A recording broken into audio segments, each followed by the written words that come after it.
and welcome to Encounter Roleplay. We are about to play some Kult Divinity Lost. And if you haven't guessed, the theme of today's show is dolls. This is a horror show, fam. We've put caution warnings up in chat and on our live tweet. Please do look after yourselves. If you need to take a break, please do that. Hi, it's me. Hi, in case you missed me. Let's go around and say hello to our cast of dolls and players for tonight's game. Let's begin with the sad darling above me, Colonomicon and friend. Well, Who'd you bring today, Colin? Well, this is Ophelia. She'll be with us today. As you can see, she's a sad girl, but I think this game is going to make her very, very happy as she watches all of us suffer. And I'll be playing Domhnall Gallagher, who is also very, very sad and will likely suffer some more this episode. Great to be with all of you. Awesome, and great to have you. And beside me, the most adorable little baby doll ever.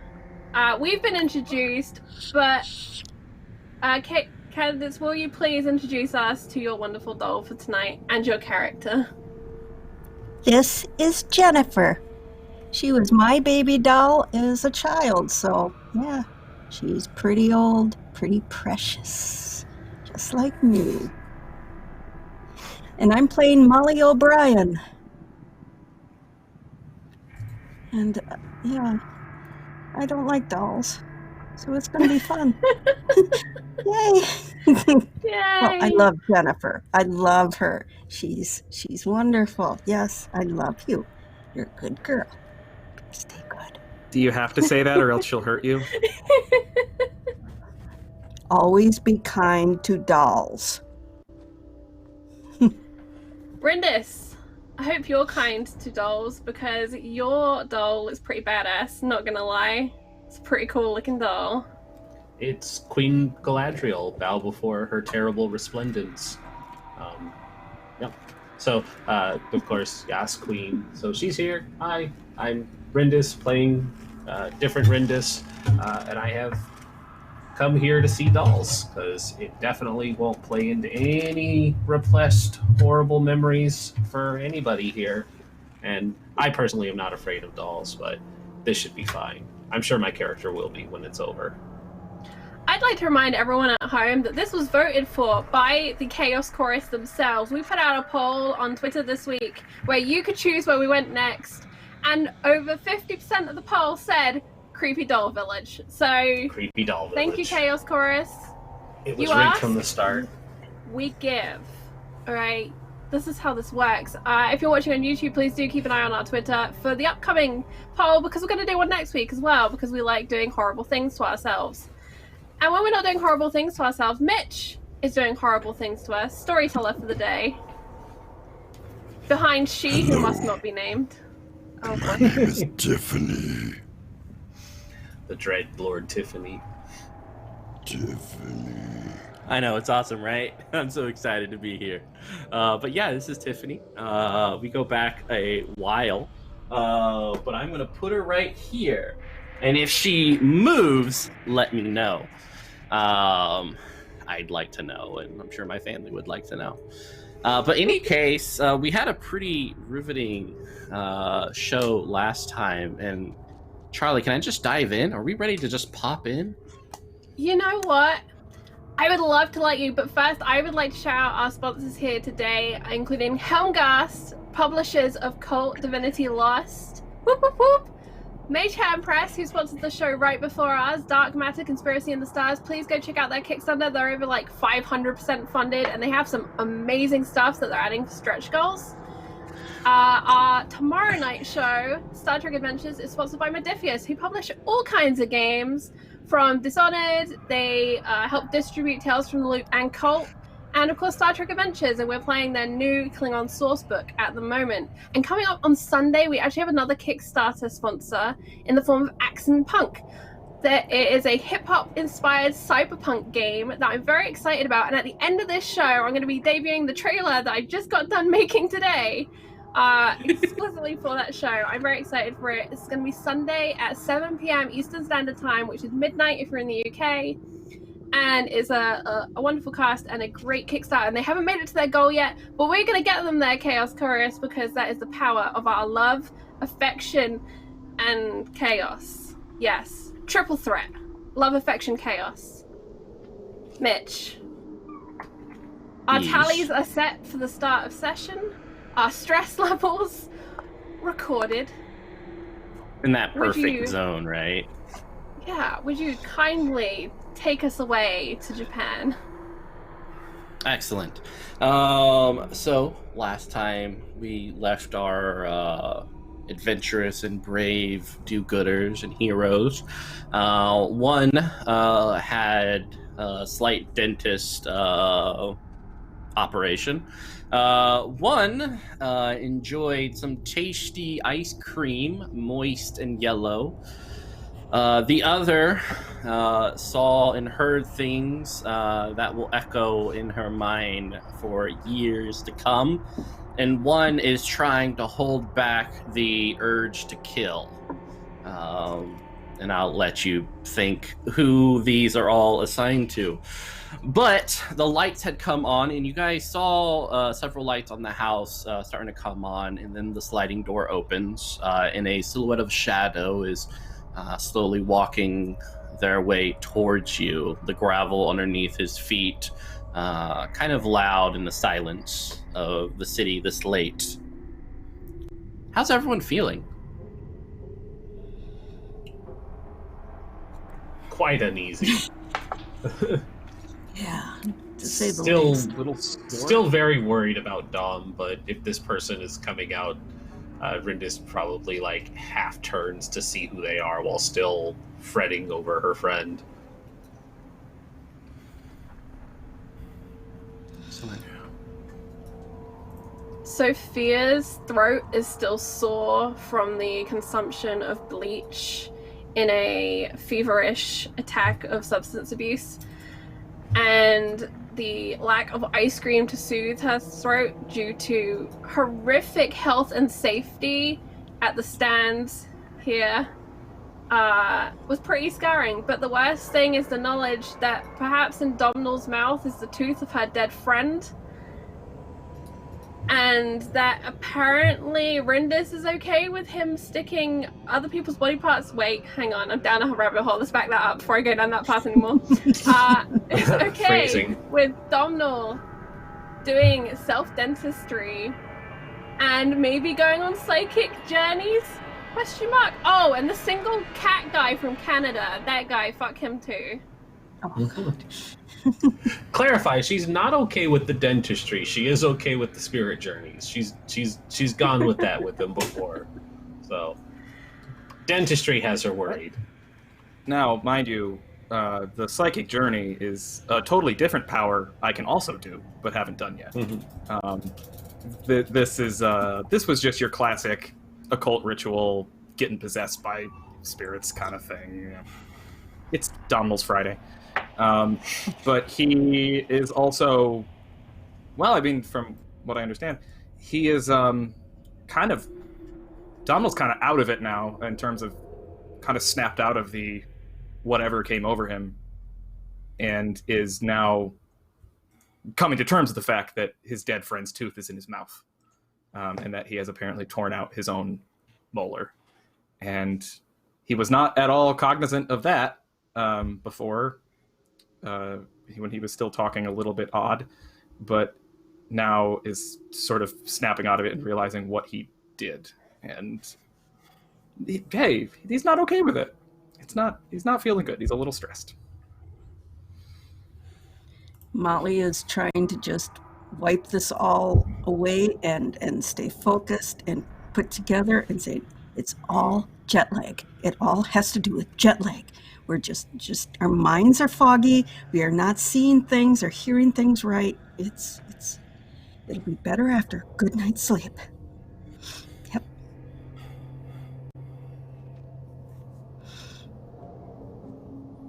Yeah. Hopefully everything is fine. Go ahead, Rindis. I was just gonna say, you might be right, but I don't know how well I'm gonna sleep after everything I've seen so far.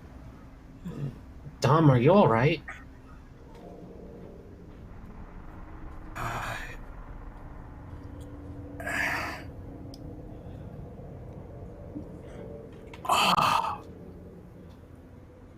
really hurts.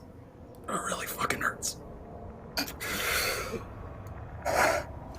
Yeah, you just I did think some. I'm okay, though. Mm, I need to sit down. I need to sit down for a bit. yeah, let's go back inside. Okay. Okay.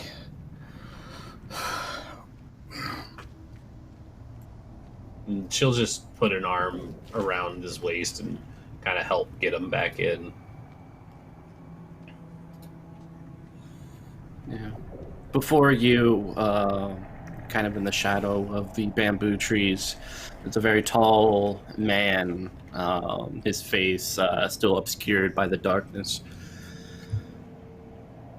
You know, we prefer to have a curfew in these gardens.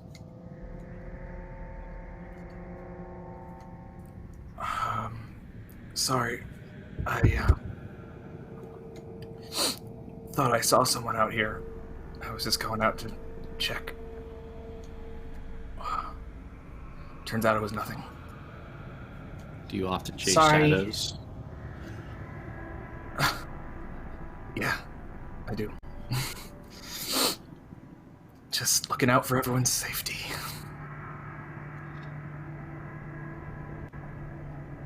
Really?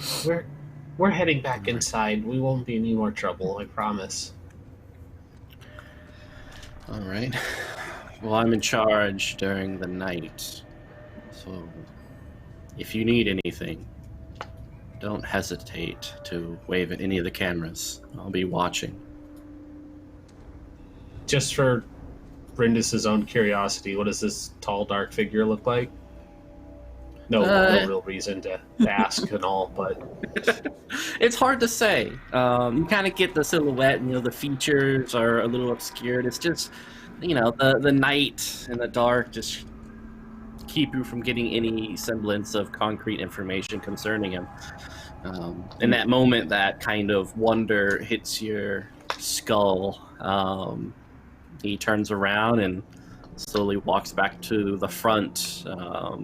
And slips back into the hostel. just into the cameras, huh? Well, all right. I'll keep that in mind. Come on down. Will you be able to resist giving him a show in this? It depends. He might be interested in my show or in my show. Depends on what show you're talking about. Never mind. I just want it to be tomorrow so we can leave. Me too. Yeah. Look, at least I'm not thinking about the creepy cat Canadian. Molly had dibs, right?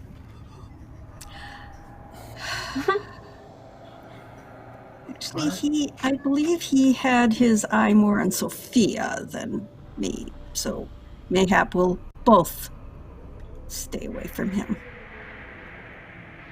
I am so looking forward to sleeping in a tiny box room bunk tonight. It's not the Cal King you're probably used to. The door's locked, so there's that. We It is hope a the plus. doors lock. Fuck. They lock from the inside, though, right? You had the little latches, somewhat. Totally foolproof. No one has ever busted in through a tiny little latch. Small comforts. Rendis, can you help me sit down? I feel like I'm gonna pass out. Yeah. And here, let's get you down. I'm going to guess we'll- interrupt for a moment. Just to say thank you so much to Hippie Killer, who has donated a Bane. Things are going to get more challenging, I should say, when we get to the Doll Village. And Cleric of Court has just donated. What is Sophia's one truth? One truth is a new donation option for this season, and it means I get a moment to GM and introduce a truth about the world or the scene, which Mitch can then elaborate on. I'm going to hold on to that for now, Mitch, but that is going to be coming up. All right. I'm excited about this. It's going to be great. All right, so you guys are going to sleep, or at least try to? Oh gosh, I hope so. I really hope so, too. Yeah.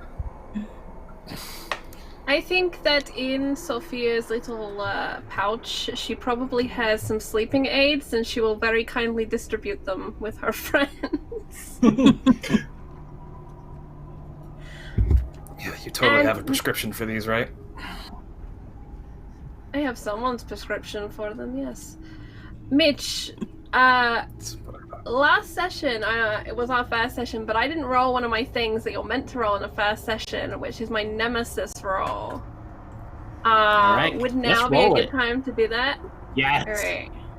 Cool. I love when you say that so enthusiastically. 2d6. No, 2d10. Hang on, I know what I'm playing. Oh, oh. If I get 14. enough people to just do... That's a success. All right. Yeah, Good. it's a success. Don't sound too enthusiastic about it. All right, so what does it say for your nemesis? What happens? I am just hoping to find the page. I think it's like 98 or something. Nemesis. On a 10 to 14, you have been careless and your nemesis moves against you. The GM takes 1 hold. I'm sure this will be fine. Yeah, and so as you close your eyes to sleep, praying and hoping that one day soon your eyes will reopen, the dawn will slip in, and that everything will be okay. You think about whatever is coming. And so what does that mean to you? Who are you kind of scared of? Who haunts Sophia? I think there are a couple of people who know things about me that I would rather not be known. Connections to my family, to the less legitimate side of our business, and possibly some people who have looked a little closer at accounts and noticed that money has gone missing. People like that would definitely be the kind that haunt Sophia. And so they will come. What's everyone else's? Hey, Mitch. Uh-huh. I was mentioning before, Psychic Journeys is another power I can do because I have the advantage Dreamer. That lets me visit people in dreams. So I'd like to do a little astral projection while I'm sleeping. We can save that for, I don't know if everyone else has other things they're doing first. But... Please roll that roll. I'm interested to see what happens. Okay, so that is plus soul. So 2d10 plus 3 for me. Boom, baby. All right. So what happens in this regards? Well, so it's meant to be, it's whenever you want to meet someone or find out the truth about something in the dream. And since my attempt to communicate with Dylan via occult ritual didn't work, I want to try to meet Dylan in the dream.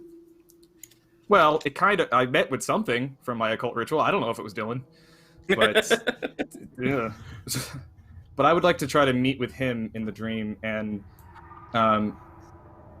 in this dream, I'd like to go back to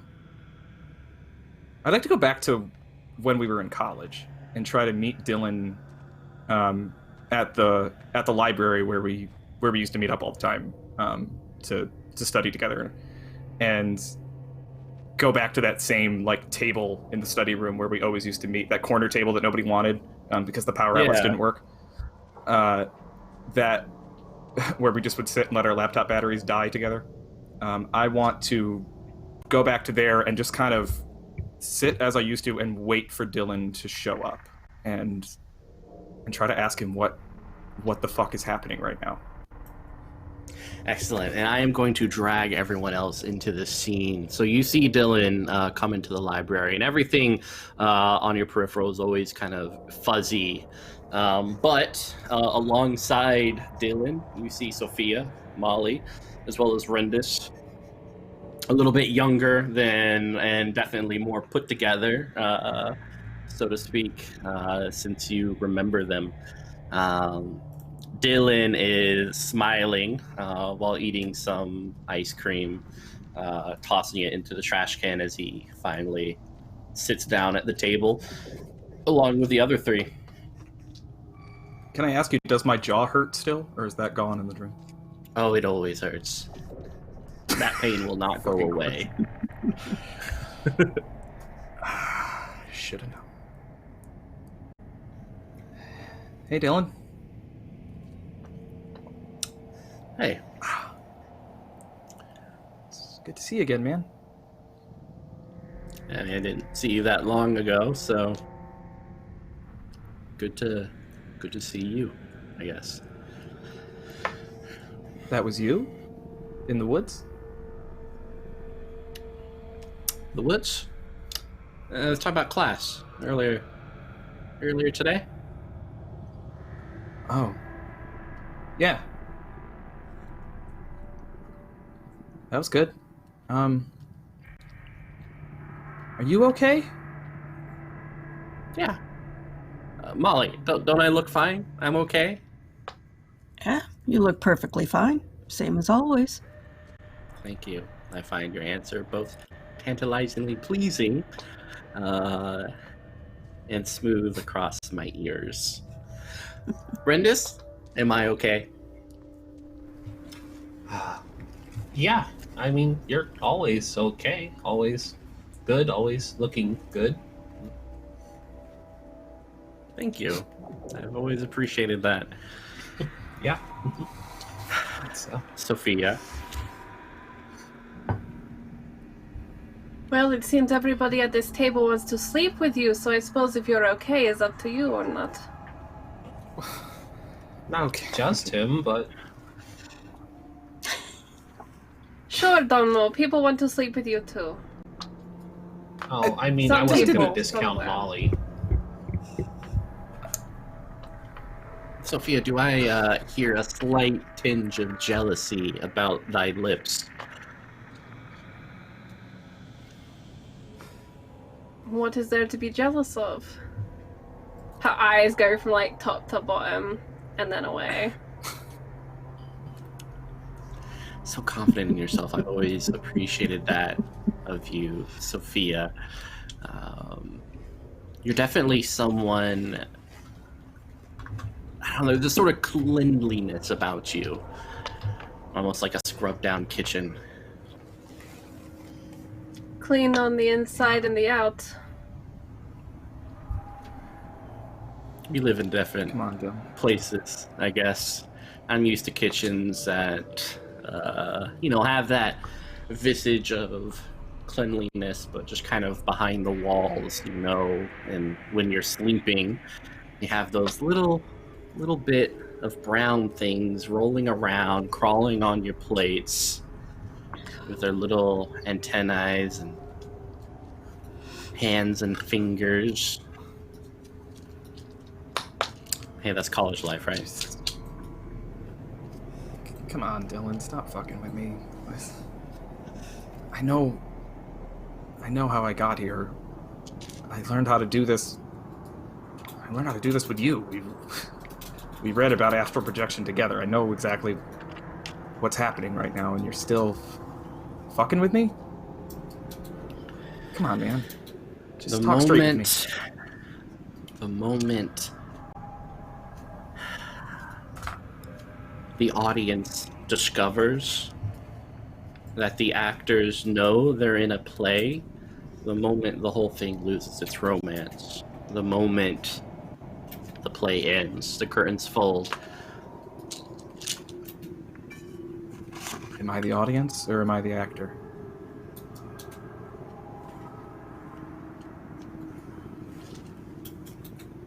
Yes. Look, I know you've come here for illumination. Having these figments here as some sort of teddy bear to hold at night. But I am sorry to say that the lamb has been put on the stone. It's too late. I loved you I think in the way that people really don't understand love. Because in the end, love is possession, right? I didn't think of it that way. People often get it wrong, but love is possession in every way. Is that why you possessed me?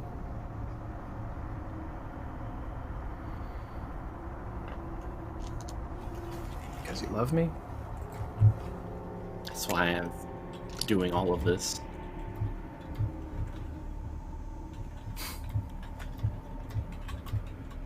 Could have told me while you were alive. Would have been a lot easier. Nothing really dies.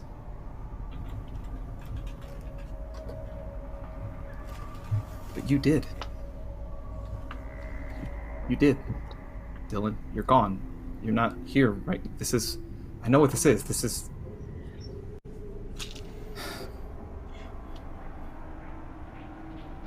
You're gone and you're not. I guess. I guess I talked to you, so you're still... Something of you remains, but you're dead. And you're trying to tell me something, but I don't understand. You need... I want to understand. Just help me. Help me get it. Please.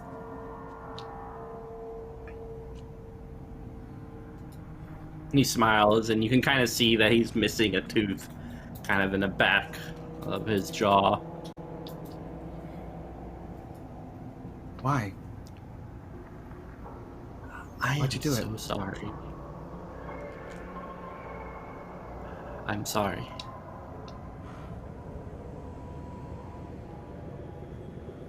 If there was a way I could make this right, I would.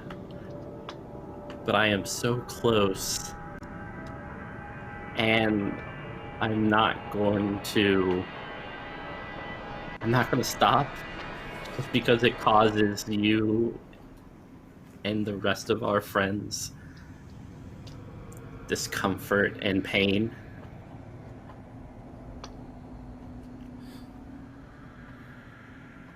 Close to what? You know I understand this stuff. If anyone can get what you're going through, it's me. That's the thing. What we saw on paper is... It's like the cave, right? With the lights and the shadows. Yeah. Philosophy 101. If that is the image we are using, right? We are watching it with our eyes closed. Or maybe we are the rock itself. So what's real? What's the truth? I think if you follow my path, I promise you, you will find that truth. Dylan, I'm gonna trust you. Okay? Do you trust me? You're the only person I ever trusted. Good. There's I want you to show me. There's a camcorder in a bag in the hostel. I want you to take that camcorder and Rindis, I would like you to bash her in the head repeatedly. If that is What?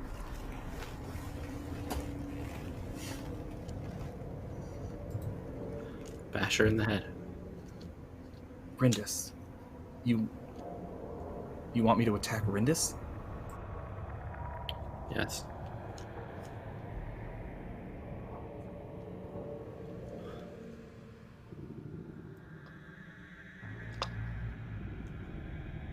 Okay. Good. See, it's all okay. It's gonna be okay. Bash her head in.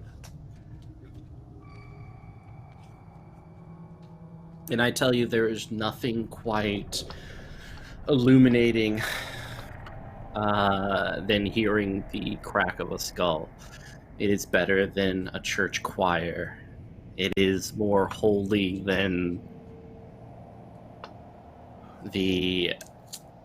Jerusalem. It is everything. Rindis. Do you hear this, Rindis? He's always such a joker. He's not serious. Come on. This. Why would Dylan expect you to do anything like that? I don't know. But I don't think he's joking.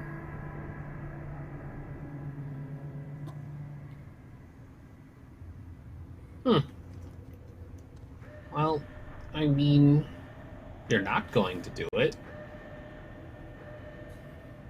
I don't think I know if I'm gonna do it until I wake up.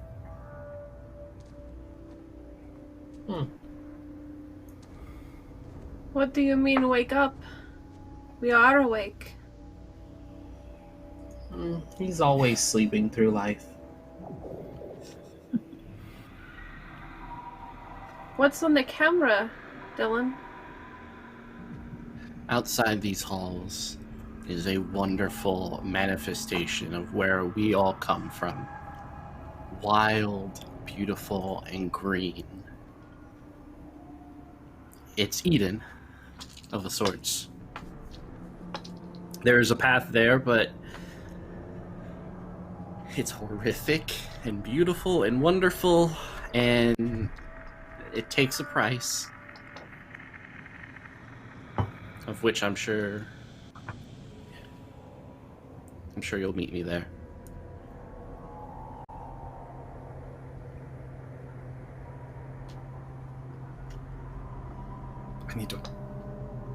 I need to wake up. I need to wake up. How do we find the way to Eden, Dylan? Sounds a lot more beautiful than this stuffy library.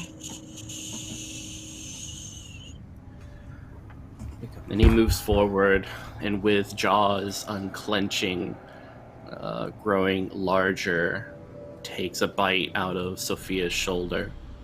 The bone rips and twists. The skin falls to the floor. Wake up. But Sophia smiles. This is normal. Everything is fine.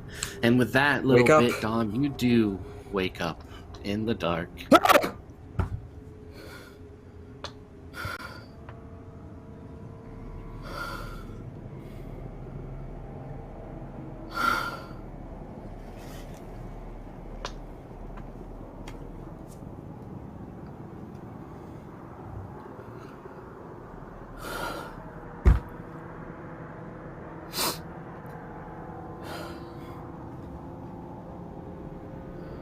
And Dom's gonna get up and go looking for that bag with a camcorder in it. You find it. It's in a little bag off in the corner. Like in my room. It's just turn it on and look at what's on it. Yeah. You see a couple sitting at a table. Each one young, beautiful, smiling at each other. Then it kind of flickers, and you notice that there's a knife driving through the stomach, pulling out that same kind of screaming entity that Rinda saw earlier. And then it goes black and dark.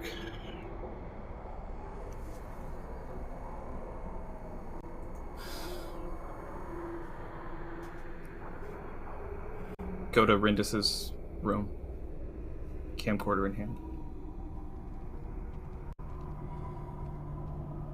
Excellent. And you do.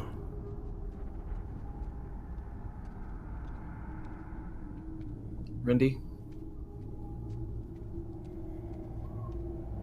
Rindis wouldn't be in her cube.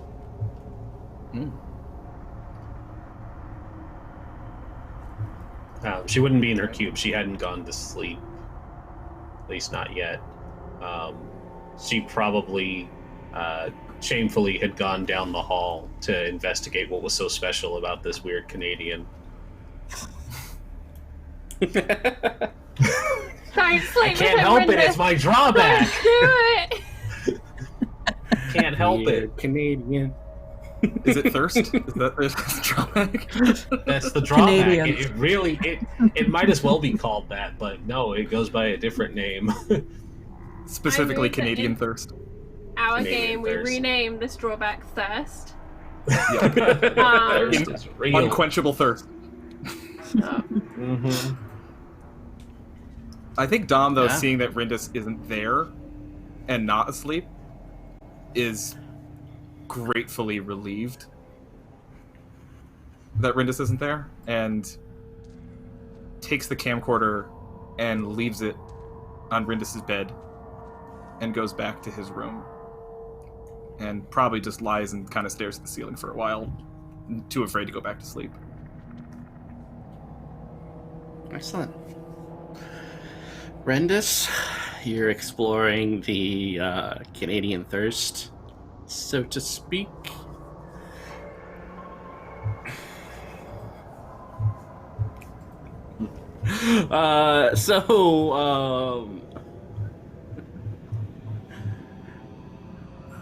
I guess we'll just kind of we'll curtain call that and leave that a little bit nebulous about what happens exactly there. But of course, you can brag or talk about it as you wish the next day. There's probably no bragging about it. That guy was weird. It was more to settle nerves. Yeah, he was definitely a unique character. I think I would like it was a Mitch rough to day. roll 2d10 so we know how good Canadian guy is. I'm not even on the. Okay, you know what? Jeez, I'm gonna roll my invisible Sundays for this because. He's got stats now. Let's see it. Okay, it was a total of 4. Oh, Yep. woof. Yeah. Someone can kind of, I don't know, give him something so he can re-roll. Otherwise, it was a 4. Otherwise, you got yourself a Minuteman there, my friend. He sounded like a 4.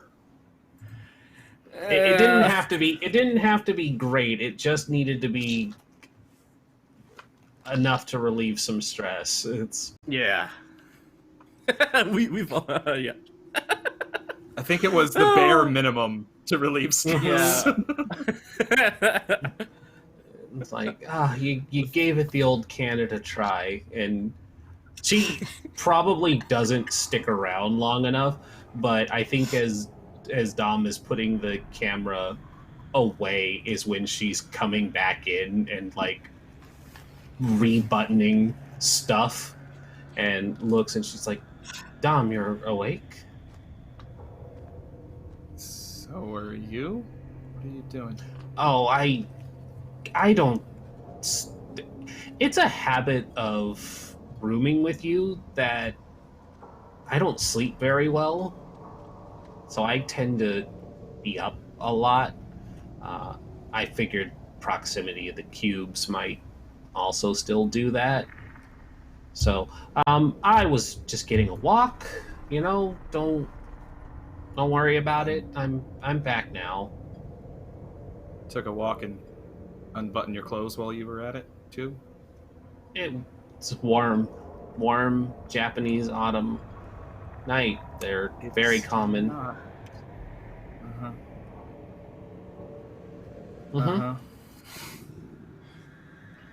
Did you remember to bring the ties with you, Rindy? Just Hufflepuff. You never used Hufflepuff. Come on. There's a time and a place for everything, I'm sure.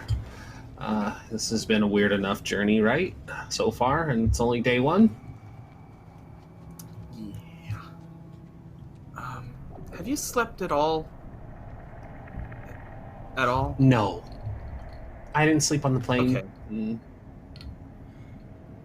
I just had a weird dream, and you were in it, and just making sure, I guess. That... Oh. What, she kind of, like, straightens up her hair. What kind of dream? I saw Dylan in the library. Oh, And- so it was a boring dream. What? No, not quite. I don't know. Was it a I don't Hufflepuff really know what to dream? make of it. It was not a Hufflepuff dream. No. Oh, so it was a boring dream. No, I'm not saying I haven't had those before, but no, this wasn't one of those. He told me there was a camcorder in the room.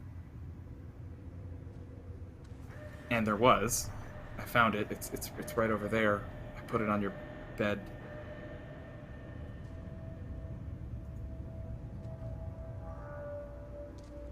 And that's it. Just thought you'd find that weird and interesting. All right. Well, Maybe I'll take a something for your look. show. Yeah, There's some absolutely. Some weird fucking footage on there that might be good for your show, I guess. Would it be all right if I used it? I don't know whose it is, so sure. All right, Yes, well. found footage, you know. Yeah, absolutely. That's a killer on the web, and she'll probably go to her cube and start pulling out her stuff, and she'll hook her laptop to the camera to look it over and start downloading the footage. Yeah, so as you guys are moving, you notice that the lights outside kind of shift and change colors. And then the light kind of erupts from the window, and you can see just past it that it is dawn. Sophia and Molly both shift and start to wake up. But it's almost as if imagine- time quickened. Imagine all through the night Sophia was coughing, and these bunks have thin walls, and the noise of the others occasionally woke her, and that just made the coughing worse. Yeah, and every now and then you, of course, hear that cat.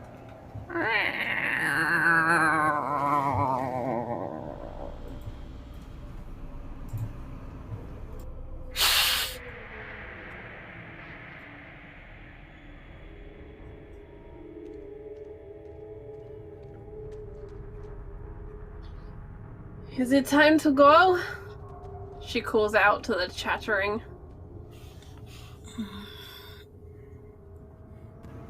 No, it's only been like 2 hours.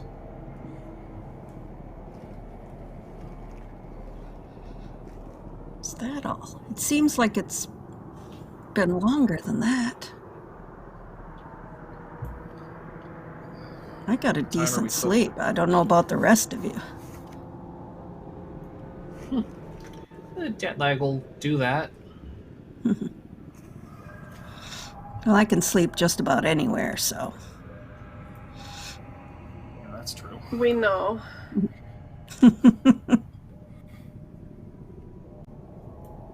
And Dom kind of goes to see Soph and Molly, looking very unrested, big bags under his eyes. And hey, did either of you have any weird dreams last night?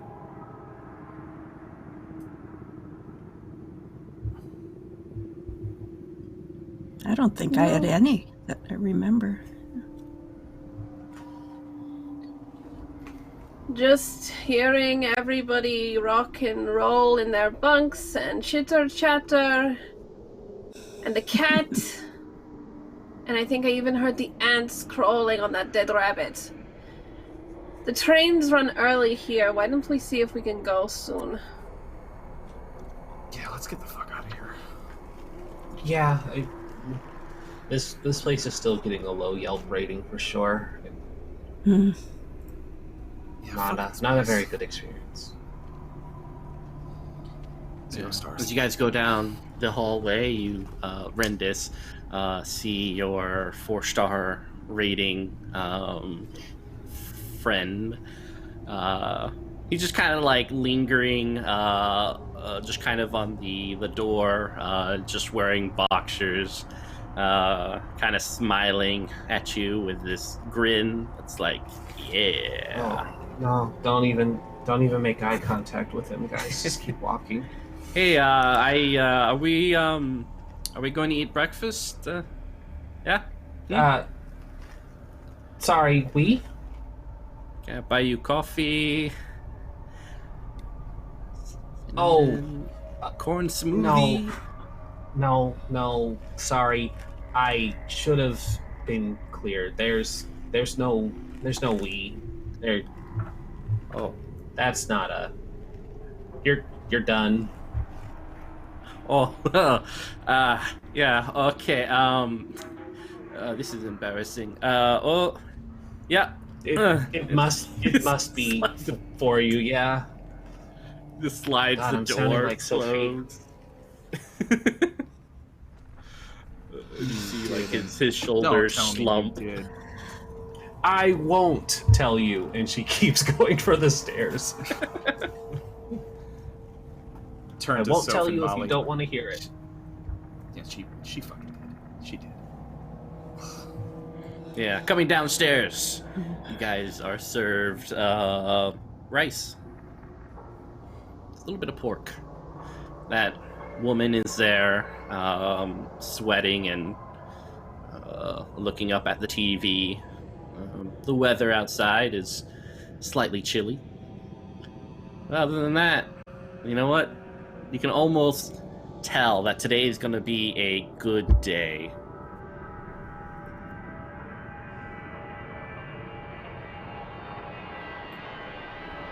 You know, it almost looks like it's going to be a good day, but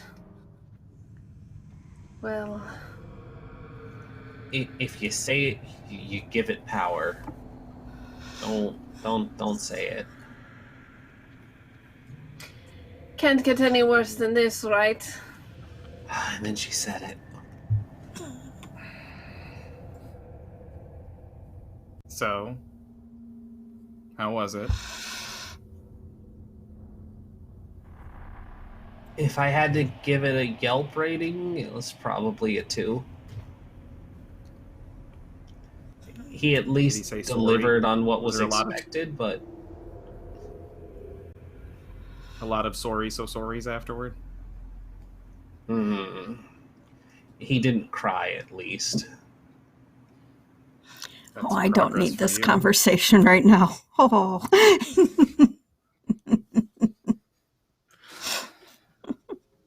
Honestly, at least it's something I can laugh at. What the fuck, Rindy? Oh, God. Look, I didn't have the ties available, and we didn't actually get out into the city to find any real entertainment. So, look, it's been a stressful day for everybody.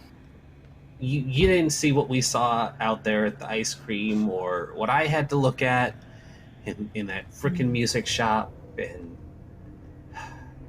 some of us didn't just get to spirit walk and stuff to relieve themselves. So this is how I cope. Sorry. I'm not judging you. It's just you can do better than that. I know I can, but she hates me. come on, let's not bring that up. No.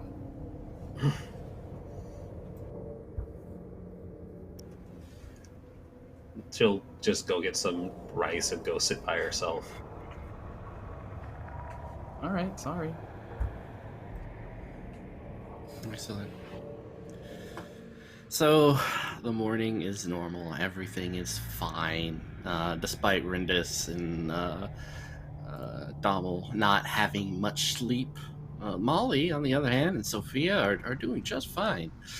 As you guys head out, you definitely notice the camera still watching. A slight bit of nervousness concerned with that. And unbeknownst to you, as you walk out of the hostel, preparing the journey to your next stop already planned and prepared before you, a pair of eyes watches Rendis, that same individual who had such a mediocre night the night before. Staring at you, though, there's something odd in that way that the eyes and mouth just seem to melt and fade away, replacing it with this smooth visage of almost clay and porcelain.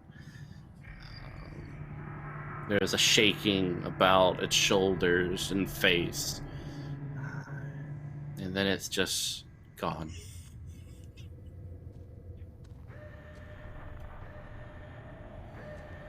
So, you guys taking the train?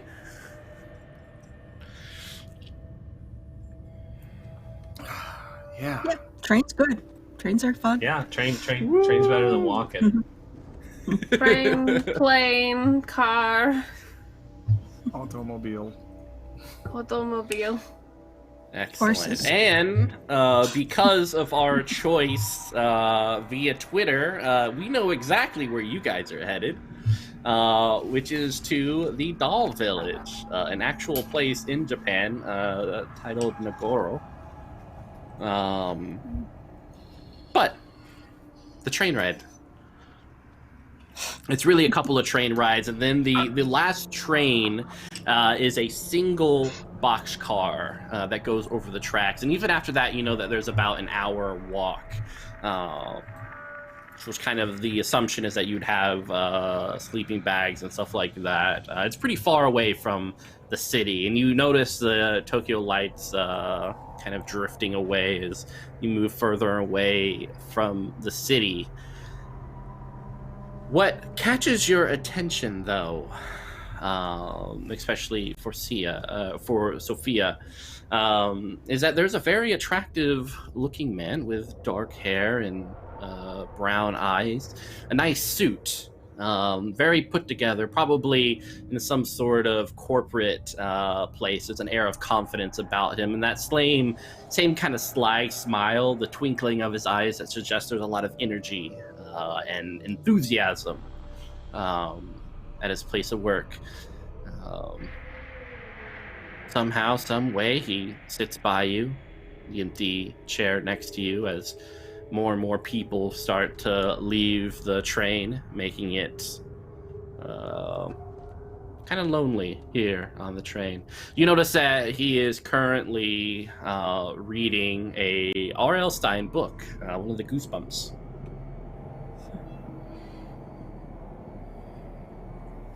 As we journey away and arrive, I think we all feel a little solace as Anna has donated big crits, which means every player in the party gets a crit. In this game, we didn't explain it on air, I don't think, but I'll explain it really quickly. These are a restorative boon. We have to give Mitch a memory that gives us some strength or something that helps our character through. We describe it, and then we improve in either our stability or our harm rankings. So that's what those are for. And Mitch, you have 2 of those, which you could use as rerolls, or you could give to us, or you could just keep sitting on a throne of critical boons. It's up to you. Yeah, I figure once I can have like this whole top part filled with boons, I will release something from the book specifically, one of the major NPCs. And I'm sorry, but that's what's going to happen.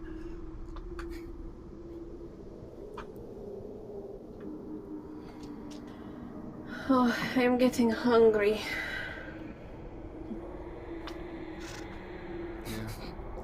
With that, the person next to you slips a hand into his pocket and pulls out a little packet of gushers and kind of hands it over to you. Oh, thank you. She'll put her hand in and take one. Because she is hungry and it's a gusher, right? Right? Yeah, Food it's here fine. isn't horrific. It's definitely not a yellow gusher. Yeah, Yeah. no, she avoids the yellow one. She wants any other color. Okay? And she'll just... I don't know if they come individually wrapped, but she'll take one anyway and she'll pop it in her mouth and kind of just suck on it. Yeah. And I think her stomach like audibly grumbles because she really hasn't had anything to eat for a while. And I think she did have to eat previously, was left on the floor somewhere else. Yeah, and there's always that wonderful feeling as you bite into the gusher of an explosion of flavor and liquid as it fills your mouth, that sweet sort of stickiness on the inside and clinging to your throat canal as it drifts downward. The man watches you, his eyes drifting to your lips, and then finally to your eyes. What is your name? I'm Hinji. Sophia. Sophia what? Just Sophia. You are pretty guarded. Why is that? You're a stranger on a train giving me candy and asking personal details. Oh, I'm sorry. And he kind of extends his hand to shake yours. She'll take it and shake, although she's clearly like not best pleased. It's Yeah. very much, alright, you gave me candy, now leave me alone. Hinji Takamura. I work in a corporate office over in Tokyo, specializing in finance. I know not really good conversation, but it seems like we'll be on this train for some time. I figure we might as well fill the time with something, and honestly, I'm about done with this book.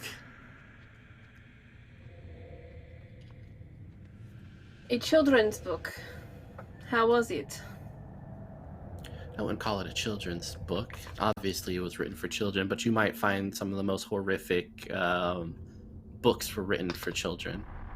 I think mostly because children have this sense of imagination and a lack of... what's that word? Awareness They're lost for at consequences? I want to say they are boats without anchors, and so they are free to go wherever they want.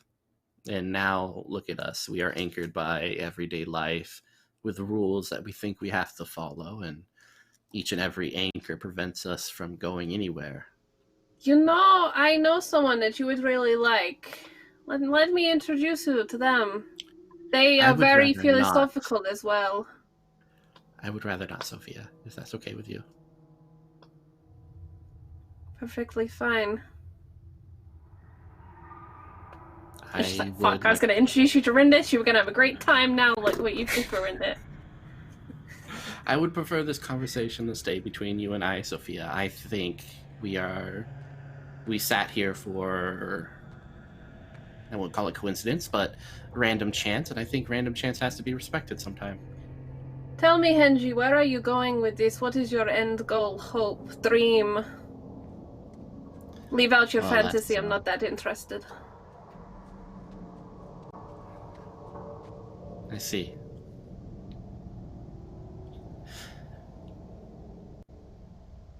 Do you want me to be honest? Would you like a little bit of honesty, or would you like for me to dress it up? I like people who are direct. Excellent. And he places a hand kind of behind your headrest, not touching you, but you can still feel the warmth of it behind you, and leans forward a little bit, his thumb kind of holding his spot in the Goosebumps book.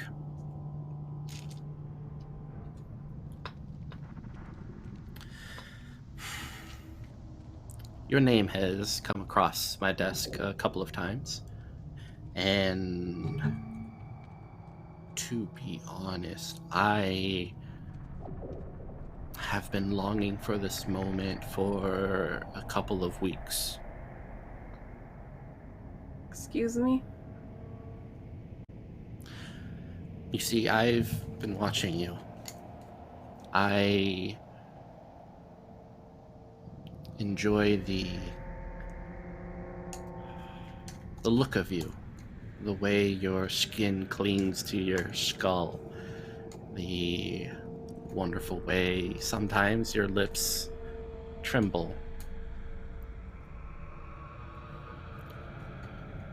You see, in my bag, which is currently above us, hidden away, there is a hacksaw, several ties, some chemicals that prevent feeling,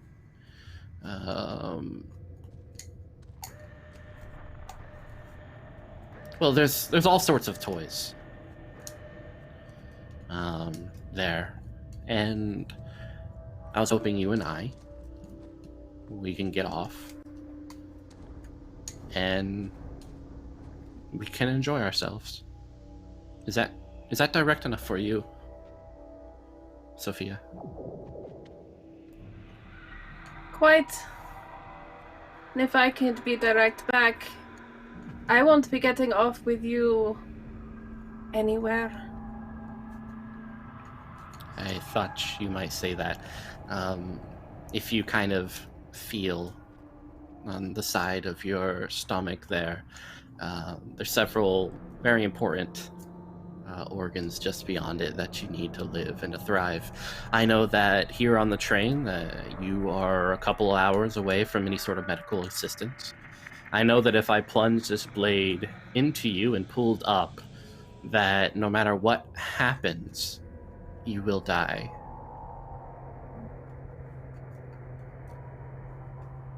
She's gonna squint, and then turn so that she's fully looking him in the eye. Until now, it's always been like profile side eye, because that's what you do with strangers, and you hope they get the message and leave you the fuck alone. But she's gonna turn and look him dead in the eye and just try and keep her cool. I don't know if that's a move in this game. It's Powered by the Apocalypse type thing, but and she's gonna say to him, try to keep it together. She's Roll gonna 2d10. say to him, pull the trigger, and challenge him to stab her. If he's gonna do it, get it done. Let's see if it comes out as cool as she intends. What stat do I add for this? Willpower. Willpower. Someone should definitely push us over to 2020. 2020 mode right now. Yes, that would be alright. perfect. I am shaken from yesterday. I don't think that's changed, right, Mitch? It has not. Alright. Willpower. Alright, there we go.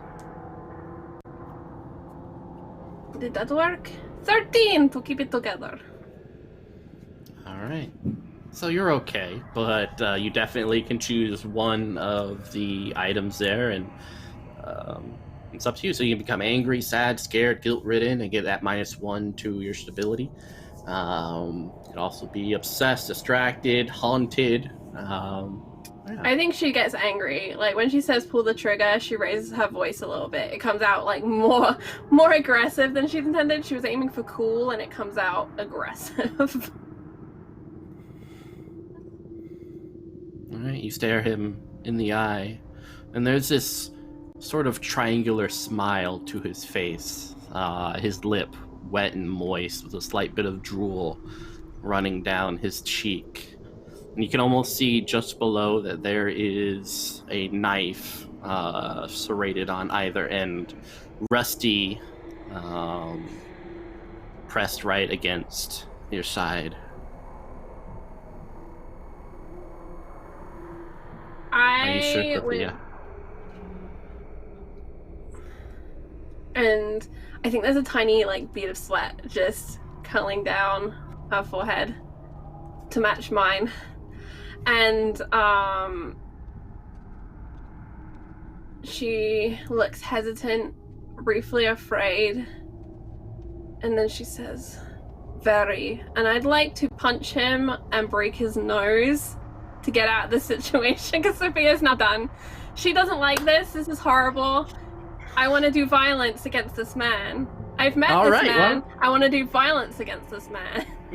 Go ahead and roll violence. Engaging combat, 2d10 plus violence. Please be okay. Yeah, I'm hoping. Alright. I've only got a minus to my keep it cool. Oh, snap! 17! Oh, how does this happen? By Henshi's nose. So I think what she does, if it's okay with you, is one hand comes down to push the blade away so he can't jab it, just flat the palm to the flat of the blade, and the other hand just comes up and is just a heel to the nose because she wants to break it to blind him to give her enough time to get the fuck out of her seat. All right, yeah, you do. And he's kind of grabbing his mouth, a little bit of blood running down it. One of the kind of the train attendants comes over, and since you speak Japanese, Sophia, you hear the attendant come over to this gentleman and say, what happened? And he points at you. She attacked me. This foreigner attacked me just out of nowhere. In fluent Japanese, she's gonna yell that he's a pervert. Why don't you roll influence another? Okay. 2d10 can I get any benefit from having linguists, so this comes out as really good Japanese and not just foreigner who speaks Japanese? I will give you a +1 for this. Alright, and sorry, what was the base? You are very 2d10 plus charisma. Plus charisma. Alright, so she's on +2 from charisma, and you said another one from linguist? Is that right? Mm-hmm. Alright. 15! Oh my gosh. Yeah! She's mad. You won't like me when I'm angry, Mitch. Yeah, I know, right? Jeez, okay, man. The attendant kind of looks at you and motions kind of to sit in the back, and he takes the arm of this gentleman and kind of brings him to another car. And leaving I think you guys alone in this one. Sophia, when she'd sat on the train, she'd been done with the others, and this is why she'd sat alone, and then Henji had joined. And of course, gone to the empty seat next to her, despite there being other empty seats. Because that's what they do. But she's now retreating back towards her friends, and I think she sulkily slides into the seat next to Molly, if that's okay with you, Cadence. Oh, sure. Oh, yeah. You all right? Welcome back. The view from the front is not good.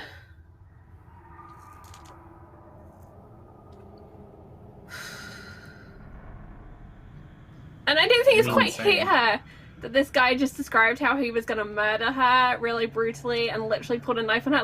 The adrenaline is still there, but I think her hands grip onto those seat arms and the knuckles are white. Just pale. Yeah. And you can kind of see through the windows of the cars that the gentleman is currently being given first aid. She'll yell down. She yells down the train, "Check his bag!" And then she turns to Domhnall. He hit on me, and so I hit him. Oh. Well, fuck that guy then. Good shot. Yeah. You fucked up his face pretty good. Well What done. a creep. He told me... I thought the train thing was just a myth. If only. He told me he had a saw in his bag, and chemicals, and he had a knife. Oh, It that's looks- not the train thing I was talking about at all. What? That's not hitting on you. That's trying to murder you. He knew Did you my tell name. them about that? You knew your name. How do you He how said do you he know had the been name? watching me. And it's suddenly all hitting her in a wave as a moth flies past my face. Excuse me. You were not invited to this game. Moth, go! I'm under attack. So, did you tell anyone? I told them he was a pervert and to check his bag. I just got... That's not the I whole told fucking you story, now. so... And it If- just If they happened. let him go, if he knows who you are, then he's gonna do something later? Should we be worried about that? I don't know. I don't know who he was. Fuck. Did you get his name? Henji. I mean, if that's his real name, I don't know. I think it was his real name. Well, we gotta say no something. No more going off on your own. At least have Molly with you. I've seen her, a couple people, or at least look like she I like wanted it, to. You mess with my books, you're gonna get it, I'm telling you. Don't play. Yeah, Do the decimal system. It's serious. Okay, can we stop fucking around? Someone just threatened to murder Soph. Can we And- do something about this? You're right. Sophia's you're right. I wiping got her it. I got tongue it. on the back of her hand as she realized she ate something from this guy. It's all just like in waves coming back each step of that whole interaction. It's like, That moment you realize Salty. it wasn't a gusher. So Yeah, he gave Rindisel, candy to So- the little girl. like a real serial killer. Do you have Rindis that? will get up and start heading towards the attendant. Brandis, no, what are you I'll come with doing? you. She's cool. The attendant is currently kind of patching up the gentleman. Kind of just making sure he's all right and everything. She doesn't speak as fluently as Sophie does, but in her bad tourist Japanese, excuse me, I don't mean to interrupt. My friend was the one who accused him of being a pervert and touching her inappropriately. She has informed us that he pulled a knife on her and also made mention of other unspeakable things in his bag. You should Meanwhile, detain him until the police and check his bags. Don He doesn't looks speak any over. fucking Japanese at all, so he's just like shouting over Rindis' shoulder, like, "Look at his bag! Just look in the bag! Just open the bag!" Just pointing at it. Yeah, the two exchange some words, and then the attendant looks at you, Rendis.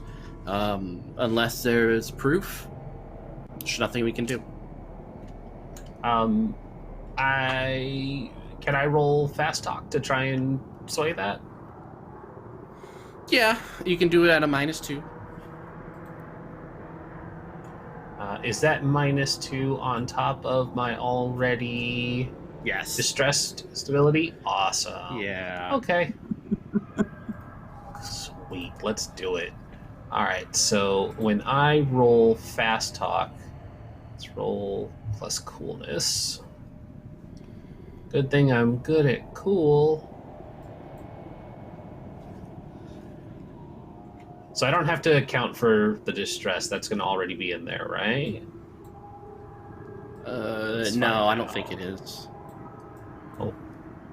Maybe? I don't know. Depending on what you're using. Let's find out. I can adjust it as needed. Yeah. 9. All right. There is definitely something you communicated that is not really driving home. And the attendant starts pushing you backwards, Rendis, as Hinji continues to speak in Japanese. He closes the door between your compartment and theirs. Yeah. He's a fucking psycho. Look at his fucking bag.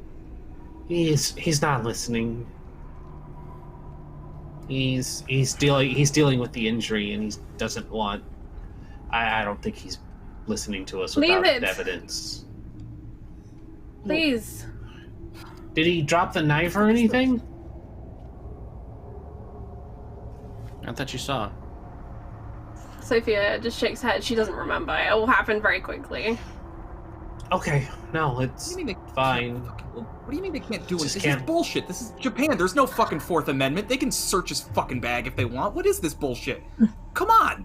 This dude's going around threatening people with knives and they're just gonna pretend this didn't happen? What the fuck?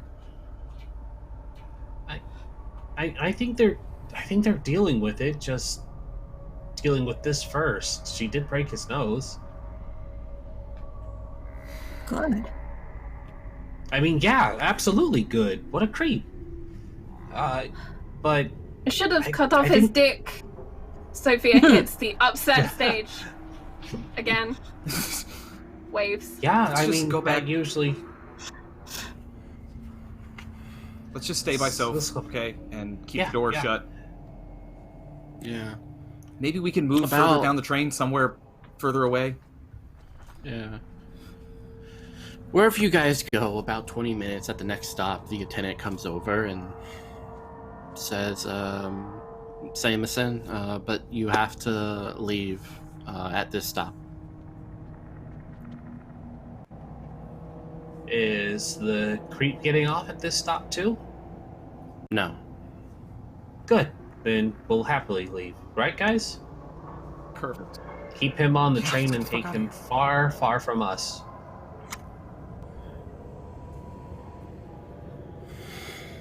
So yeah, he makes Let's sure go. Let's just get your shit. Let's just get off. one of you guys leave. This is ridiculous. Where you're Should at, be him getting kicked off the train. It's, Exactly. you're not Mutters wrong, in but German.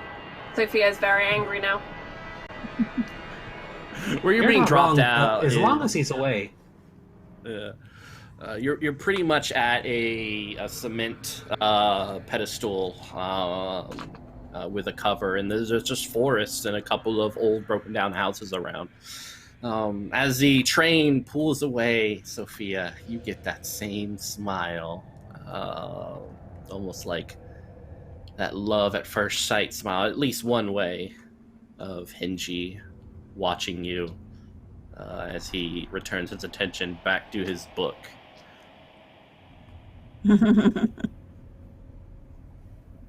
This is where he wanted us to get off. Where the fuck are we? I have no idea.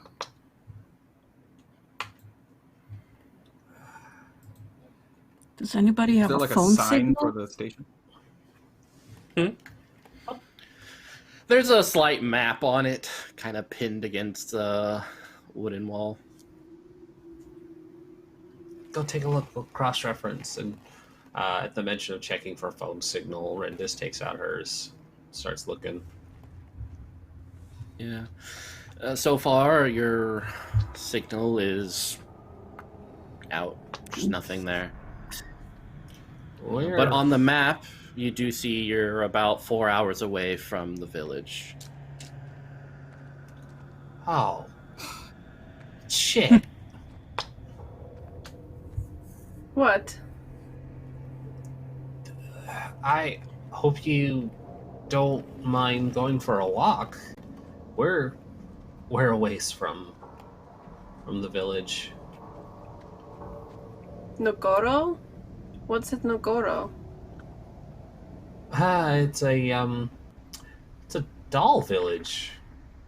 whole town full of dolls. And why are we going there? It seemed... She kind of looks to Dom like, why are we going there? It was on the plan. I don't remember putting it on there. Maybe that was Dylan's idea, but it's kind of weird and strange. There was a strong urge to go there.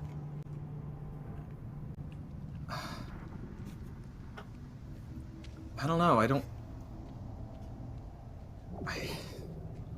It's what Dylan wanted to see. I don't know why. It's weird. He liked weird stuff. Well, I guess it's part of the mystery. Then we'll have to figure out what was so important about this village. Sophia has her phone out and she's scrolling through the itinerary that Dylan made, like the group chat itinerary. And I'd like to add my truth at this moment, Mitch. And my truth is Sophia scans the itinerary and watches as the Google Doc is updated before her eyes to include the village. And then the cell phone power that everyone has is dropping very rapidly from this point onwards to the point where it will be dead before we reach the village. That would be the truth that I would like to add. Thank you for that truth, Kat. I'm sorry, it's horrific. That's what you do when you get a truth. Wonderful. Enter.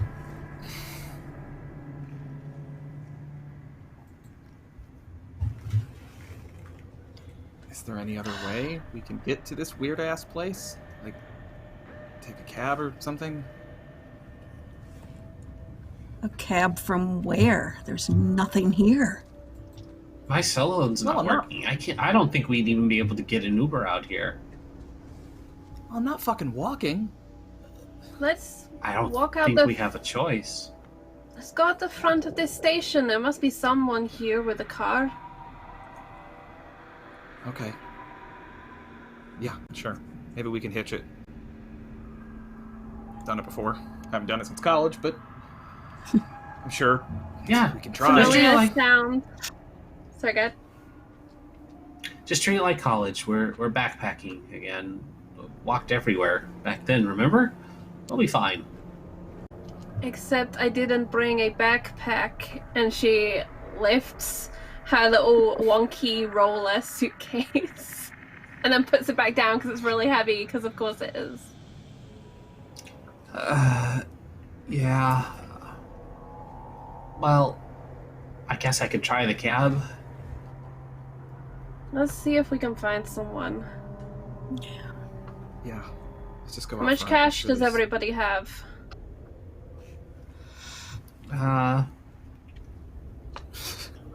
Dom just like pulls out a bundle of bills and is like, I don't know how much this is. It's Sophia this will much. hold out her hand to basically collect the group cash fund with the implied intention of using this to get us a car. Excellent. Definitely not for drugs later. Definitely not for drugs later. And your wording was definitely not very careful. As you guys come up to the platform and look down the road, you do see one yellow vehicle of sorts that kind of is reminiscent of an old school taxi, more of the Western quality, with kind of like the lit up top that says taxi. The windows are fogged up, and yeah, it's nice and seated there next to the forest. You want to take this, Soph? Sure, apparently I'm really charming today. Don't break his nose. Irresistible. Think happy thoughts. And her brain very briefly hovers on what's a happy thought. And there's nothing there. And she moves down towards this vehicle. No, we're trying not to think about those. The last time we thought about those, we ended up with bleach. Yeah. She hopefully didn't say in character. Yeah, so you approach this. You notice that it is moving a little bit, and the windows are indeed very foggy. Taxi! And she's waving a handful of money. Universal sign for I will pay you to drive me somewhere. Yeah, there's no response. 2 fingers in the mouth, and she does that whistle that I can't do, and I'm gonna ask no one else does because it'll deafen us.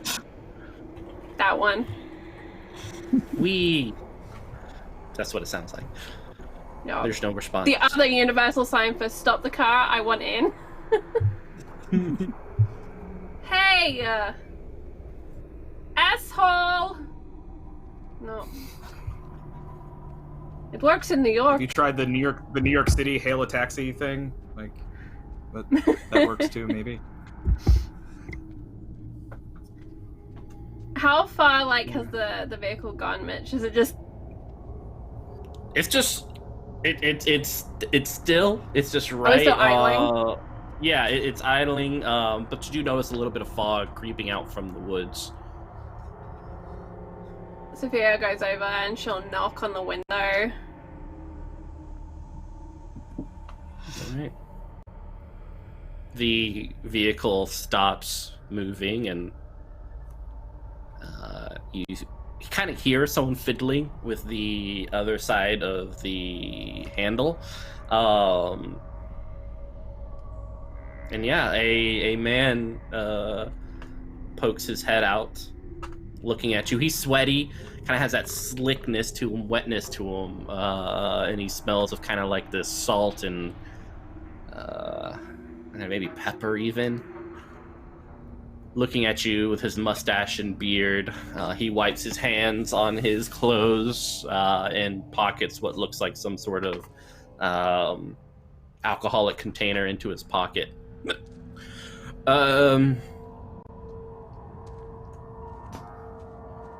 How can I help? You know what? We're good. Thank you. I'm sorry. I didn't mean to bother you. And it's more that she's like, she can smell the alcohol and she knows she wants it. And she's just not even entertaining that today. Trying not hold to. on. I'm sorry. I'm a professional. Did you want something to drink? I also have eggs. You a professional bartender? There's drinks in the bar, like kind of like the limousines. You know. You know, you're not meant to be the one to drink those, right?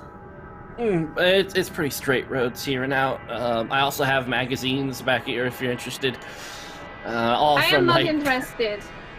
And she's like 90s. jumping back about 2 feet, like, nope, Yeah. I don't want to know what magazines you got, buddy. All right. How many people you have?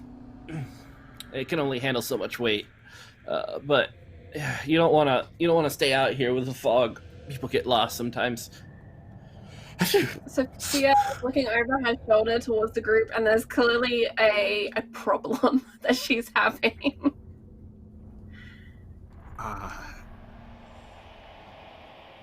We're good. Just, again, this is English. Dom can't speak any fucking Japanese. Just go. Just go. Please. Okay, if you need me. Hey, wait. Before you go. How much for a bottle? It's between you and me, yeah? Sure, and... How fucked do you want to be?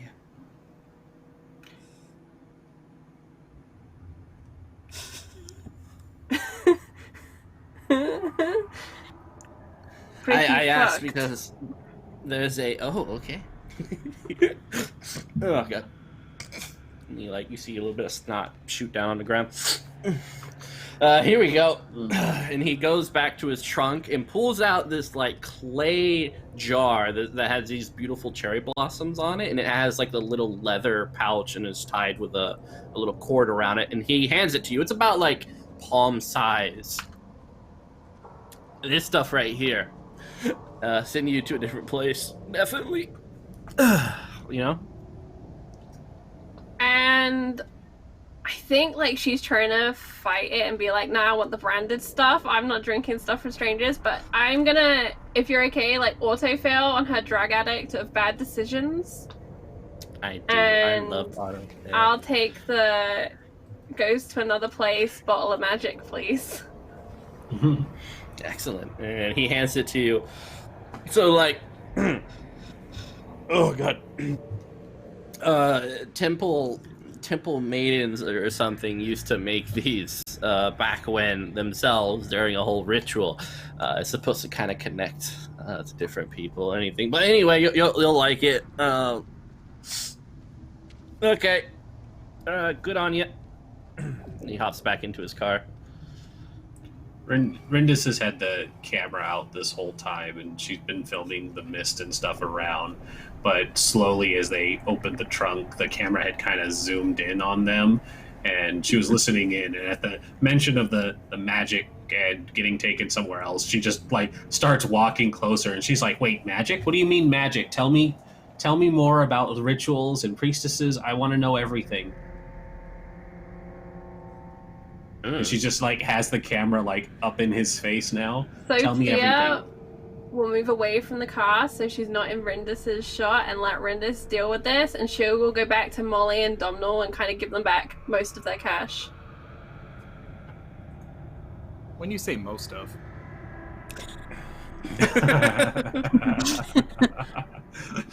Most of. Mm-hmm. I got her something for later. Honestly, She this holds counts up as the drugs. bottle.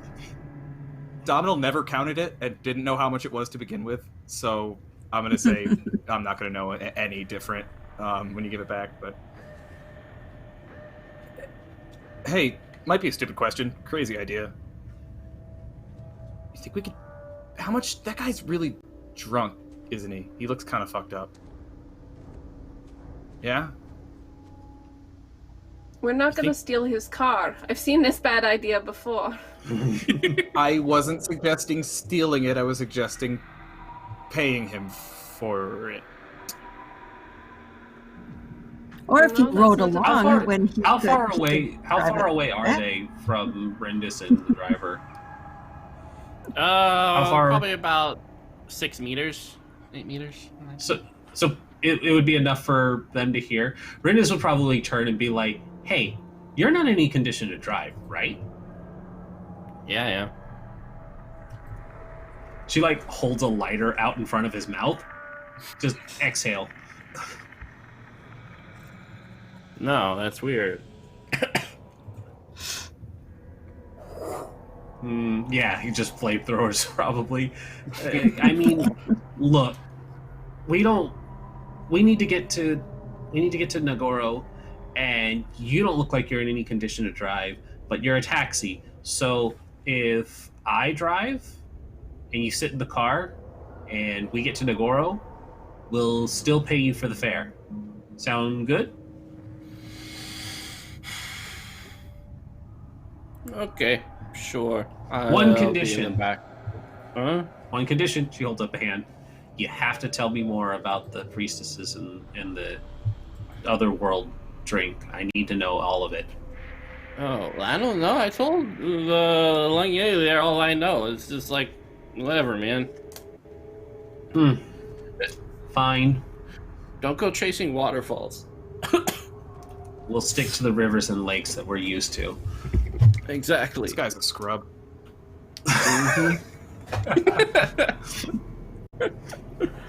Rindis will look at the others and like, let's go! She like climbs into the driver's seat. Can I just say out of character that of all the bullshit I was expecting on I Am Pilgrim today, TLC references was not on the list at all. Not We even were prepared anywhere. for dolls, not TLC. Not in the top 5, not in the top 10, nowhere to be seen.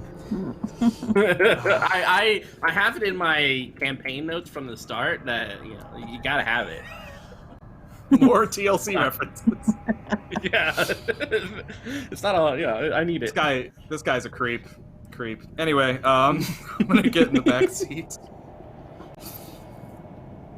Yeah. Also, I Rindis, can't you wait do know for Charlie to look up what this drink is. I'm not doing it. I think that's. I'm not looking. Good. You don't want to know. I'm not looking at the danger juice. It's fine. All right, go ahead. Rindis, you do know that they drive on the other side of the road, right? Yeah, it's like England, isn't it? Yes? All right, we should be good then. Yes. So And do like the that. road is really just like a really small little thing with sometimes gravel. Not many cars come and go. But the man just kind of flops into the back and continues doing what he was doing. Waiting for you guys to handle your shit, I guess. I think Domhnall said that he was getting in the back, so I think Sophia will slide in with him.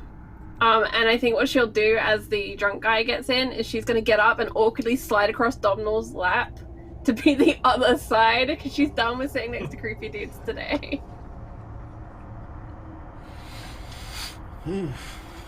I have a question Shotgun. for the group, really quickly. Who has Dylan? Oh, Molly gets shotgun. Who does have to? Oh no, did we? Tell Okay, me we I didn't had leave him him on the last. table.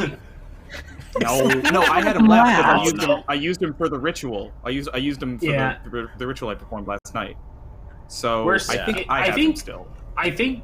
Yeah, I was gonna say. I think Sophie had grabbed him at some point after that. Yeah, because she But- unscrewed it. Sophie and had him. screwed Sophie had him it back on. outside. You Yeah. unscrewed the top. Oh yeah, that's right. She was real There mad. you go, Sophie. Also, if you look at your phones, they're out. No battery whatsoever. Well, I still have the camera though. That's fine. Go film me some dolls. why do we have to sit back here with Drunky McDrunk? Yeah, and if you ever sat on the DC train seats, these are just like it in that I they have. stick to your butt. Ugh. It's sticky. It's sticky. It's Everywhere that is that awful faux leather, the terrible Yeah, faux leather yeah, that's and clinging to your skin. Yeah, you even notice that there's a tear in the driver's seat, and there's a little bit what it looks like maggots. I don't know what would draw maggots to this particular set of seats, but they are there moving about. Okay. There's also no rear let's- view mirror. Are there at least the side mirrors? One of them.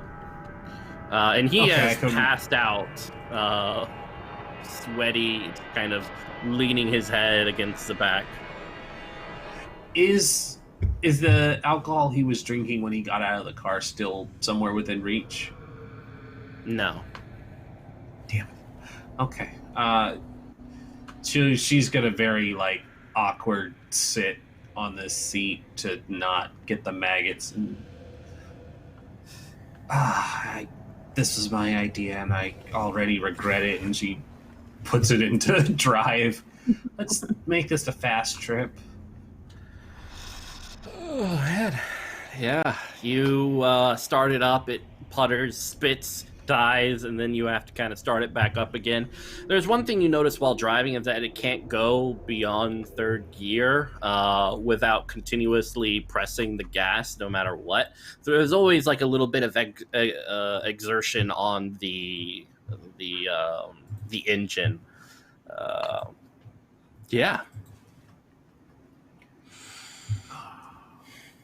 But the fog starts to set in, and it's becoming a little bit more difficult to see. So why don't you act under pressure? Give me that 2d10 plus coolness.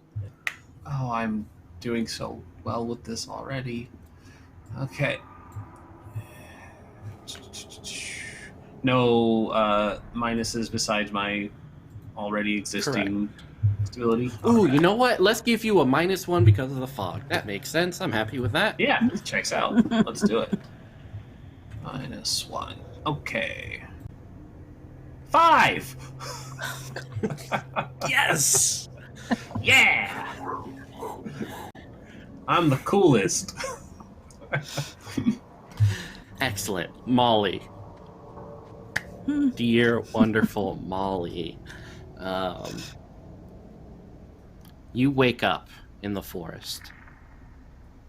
You are bleeding with various cuts upon your hand and arm. The trees are rising up into the fog, and you can't really see further than your hand as you look around. You notice that there's a little bit of light. It looks like the front lights of a car kind of flickering on and off.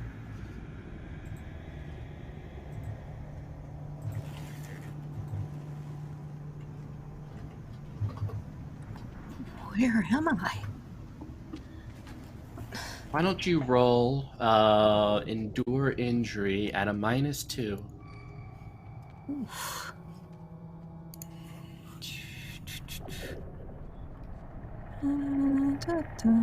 Two. How about 3? Wow. -2. Okay. So I don't get to choose this. This is completely on you. You have 3 options. You can get knocked out. You can receive a critical wound, or you can die. I don't think Sweet I want to die release. yet. Critical wound, or knocked out. Definitely don't pick die, please. Yeah. Come on, yeah, coward. I think not. Oh, critical wound. Excellent. Yeah. Excellent. All right, you notice that your vision's a little blurry. You kind of reach up to your face to feel, and you notice that there's a shard of glass sticking out of your right eye. Blood kind of pooling down, wetness and thick down and kind of like it's stained your skin, but it's lodged right in there. With your left eye, you can almost see your reflection upon it.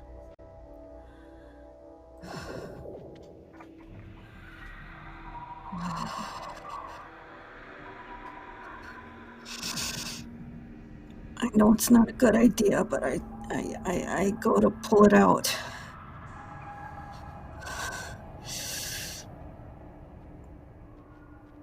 Yeah. Yeah. You rip it out, and there's this swelling, this oozing of this black, red, dark crimson dribbling down your cheek onto the ground. You can almost see bits of your eye onto the glass that you just pulled out from your face.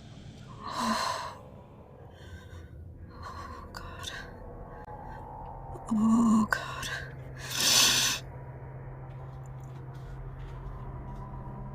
Is there any vision at all there? No, you've lost that eye. You have one eye from now on. All right, then. I gotta find the others. I don't know what happened to them, but I gotta find the others. And I start walking toward the car. You move forward, and immediately your hands reach out and you grab onto a shoe.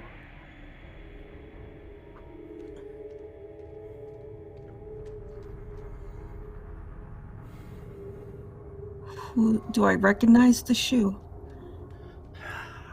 A little bit. It's familiar, but you can't quite place who it belongs to. People are always leaving shoes everywhere. I don't understand. I'll continue forward. Your hands reach out and you feel cold feet underneath you.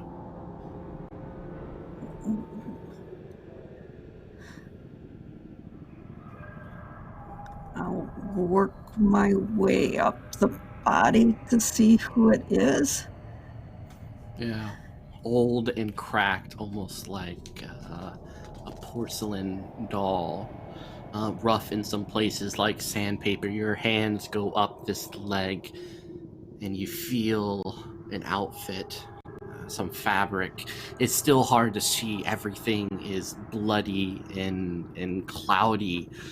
And then there's a sharpness to it as you are looking at Molly O'Brien, naked and bare before you, with only a little bit of tattered clothes still attached to her. Her eyes are open, both sets. One set.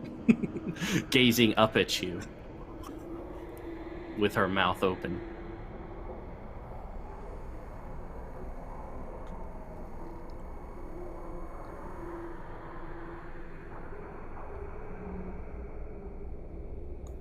Okay. All right. What the heck?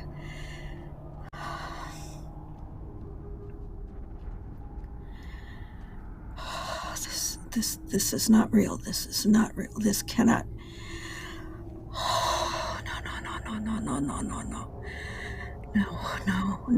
No. There's no reason I'd be laying dead and looking at me dead. No. And then there's that echoing sound that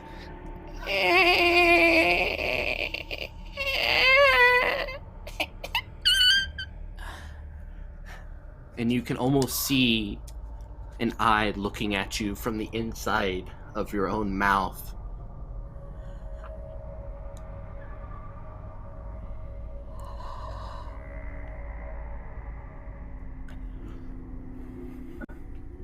Again, against my better judgment, I lean forward to see what is going on.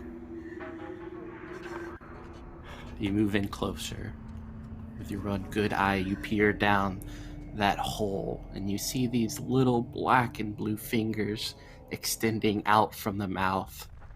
And then a bulbous head start to pull itself out of your mouth. You hear the cracking of your jaw pulling away from the flesh of your face as a little bit of blood dribbles down either side of this image, this creature of you here on the forest floor. And those little arms just pull and gnash and crawl and move upwards till its shoulders are kind of poking out of your mouth, looking at you, this black and blue baby. Its little arms reaching up to you, shaking, wet with blood.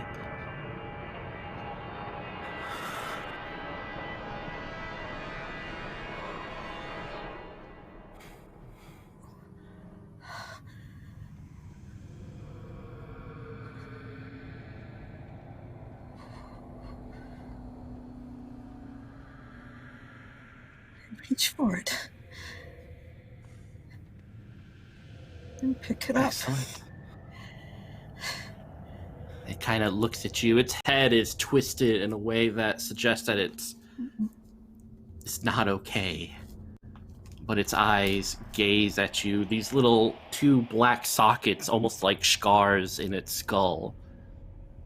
Its little hands and fingers slumped, but still a little bit of movement.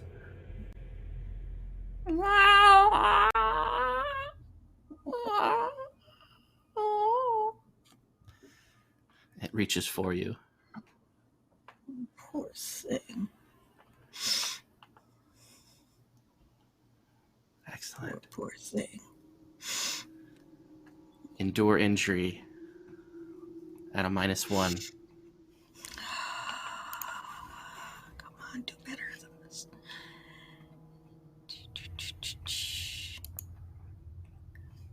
8.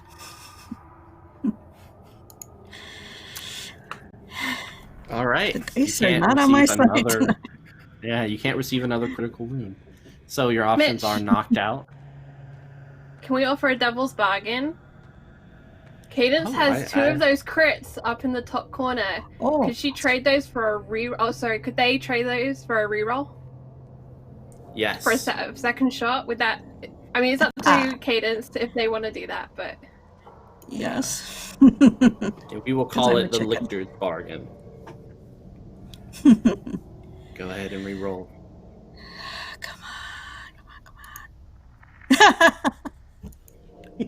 You got one more D20. Just one more boon of sorts if you want to roll it again. Why not? Oh, What's the worst that can happen? This is why we need nightmare mode. Ha! 10. There you go. I get to pick something. Excellent. Well, we're going to leave you there and let that anticipation build a little bit. But Sophia and Brenda, since you guys were in the vehicle, you wake up slumped across the chair. Sophia, your face is right into the back seat. You feel several little crawlies, little worms kind of moving about the right side of your face.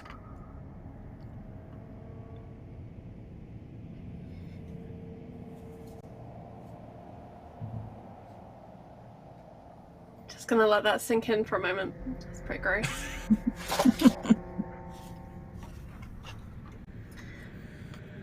What awareness do I have in terms of sound? Yeah, you hear kind of like, that same forest noise that becomes super annoying after 5 minutes, the chirping of things far up into the trees. Other than that, it's quiet. You do hear, almost like a lapping of something moist and wet and soft being kind of licked upon.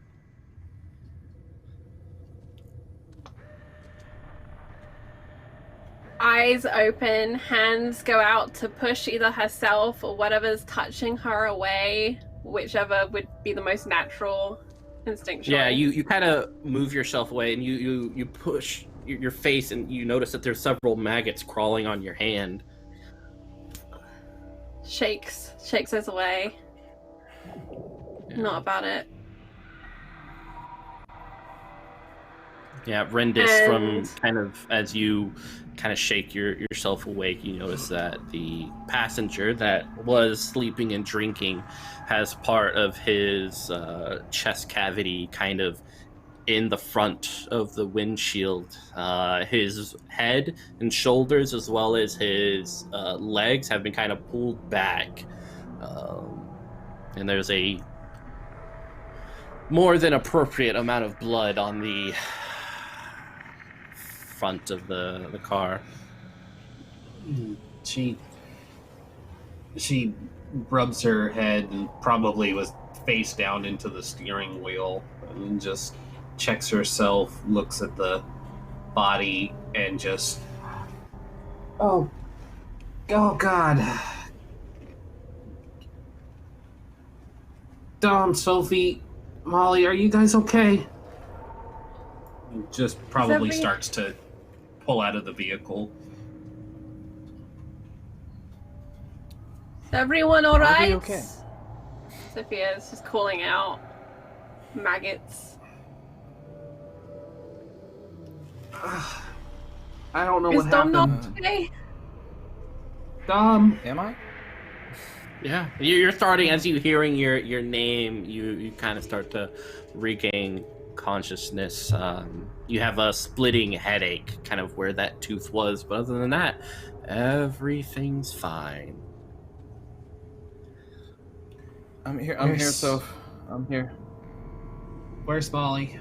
Molly? Molly. She was in the front with you. Sophia's gonna try and take in more of the situation now as she's more aware and try and get up, out. Find Molly. Look in the front. Yeah, you kind of see the silhouetted figure resting against the tree, holding onto something, and that same smacking of lips that.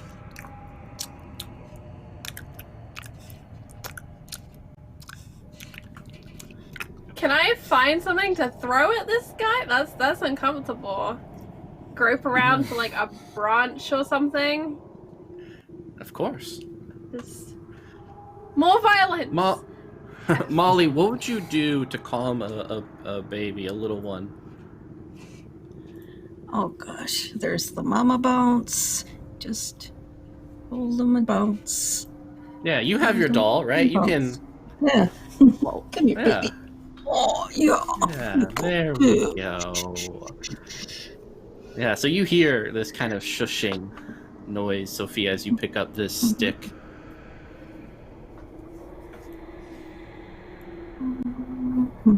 Pen's stick is still like about to be thrown, but she kind of just brings it back. She bears it more like a club, maybe. She's scared, adrenaline's going, and she's looking for Molly, and she'll follow that sound because that's. Yeah, no.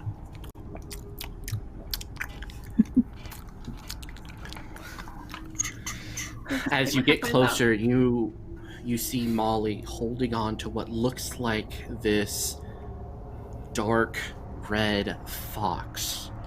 And this fox, with the lapping excitement of someone hungry, is picking away at Molly's shoulder. You see blood running down, and she's holding it like you would a baby, not even receiving the pain. As you see parts of her bone exposed, she's missing an eye. It's just blood everywhere. Run skidding to Molly, and I want to just strike this creature away. I don't know what it's doing. It's just touching Molly, and I don't want Molly being touched, so Yeah, you smack it, and there's like this yelp, and it kind of moves back and goes. And then just kind of runs. You see like flesh and bone sticking out of its fangs, which are kind of this mouthful of teeth that doesn't really look quite right. And Molly looks horrific. There's blood all on her neck. You see her shoulder bone sticking out. So Molly, you have a serious wound. Yay! And then of course, she doesn't have an eye. You see on the ground that there's a piece of glass with bits of what could be her eye. Who knows? Sophia down on her knees beside Molly, and it's almost a mimicking action of Molly cradling the baby fox thing, except it's Sophia cradling Molly, and she's trying to figure out what to do. Instantly covered in blood, because that's what happens the second you touch someone that's bleeding. You okay? Molly, what happened? I've got French, don't worry about it, I'll go back to Russian in a second.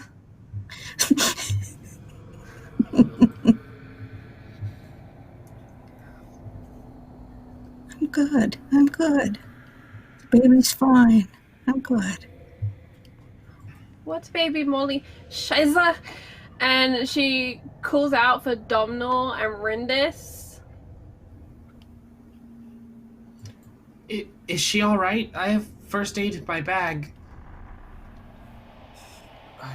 Somewhere around here. And like, me and Rindis I'm gonna kind of try to pull Rindis out of the car with me and Stan. We're both. I mean, I imagine we're both pretty unsteady, but now seeing Molly, holy fuck, what the fuck? Oh no! And rush over to Sophie and Molly, and just falls down to his knees next to Sophie. What happened? I'm gonna run into my bag. Can you feel? And he like takes Molly's hand and holds it and kind of like squeezes it. Like, can you feel this, Molly? Can you feel me? Can you feel me touching your hand right now? Of course, yes. What happened to her? Did she hit her There head? was Did she? some kind of rabid dog. Rabbit did that to her?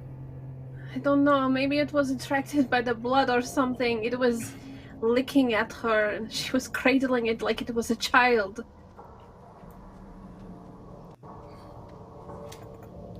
We need to stop the bleeding and look at our face. I've got the kit. I've got the kit here. And Rindis will come plop down next to them and start fishing through her bag for just the travel first aid. Yeah, you can pretty much put gauze around the wound, put a little eye patch over the eye, clean it up a little bit. She's lost a lot, but hopefully she'll be okay. It's really about infection right now. But she lost vision in that space. There's no getting that back. Question, Mitch. The car's fucked, right? Yeah. Oh, yeah. Okay, Oh, good. yeah. I just wanted to check before I said it. The car's fucked. We got Totally to get fucked, to the yeah. village. We can't go back. It's too far. Yeah, I'm sorry, guys. I don't know what happened. I don't know.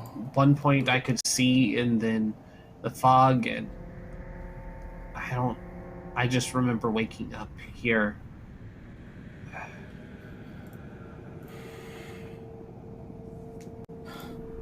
It's okay. Molly, at least you can make a convincing pirate for the next Halloween party, right? And she forces a smile to try and alleviate some of this.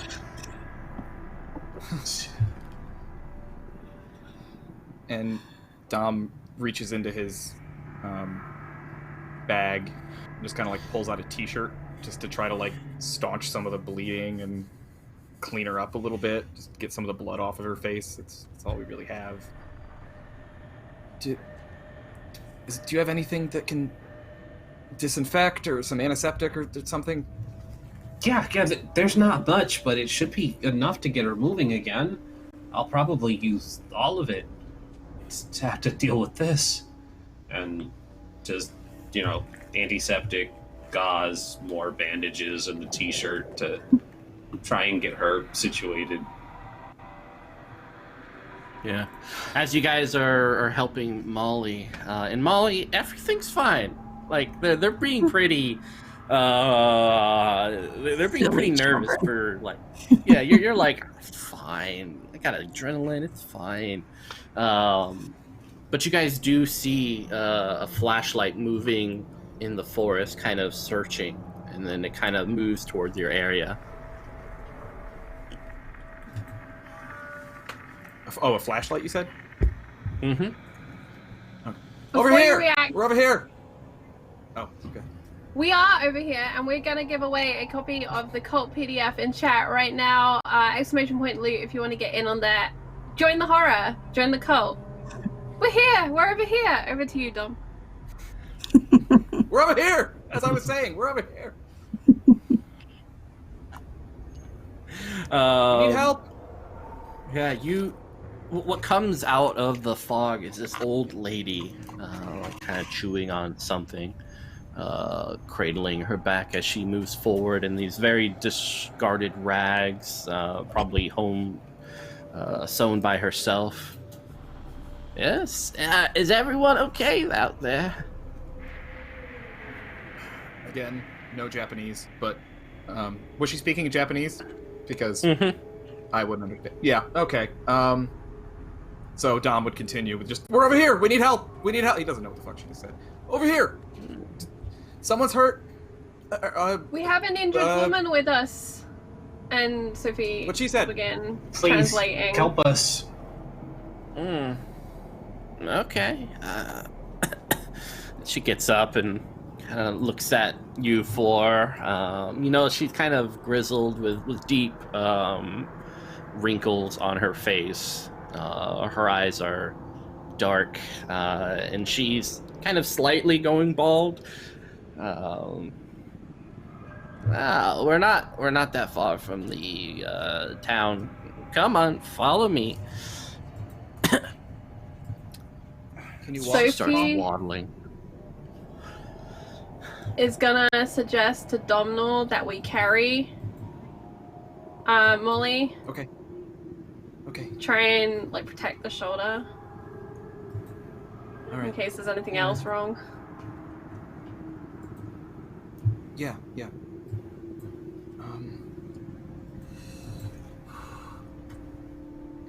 I have an idea. And Dom goes into his bag and pulls out he digs under all of his books and candles and stuff and pulls out a robe. And when I say robe, I don't mean bathrobe. I mean kind of creepy, black, culty looking robe. And lays it on the ground and drags Molly to it. And it's just like, Soph, just grab the corners and we can slide her along. It'll be a lot easier to move her this way. Okay.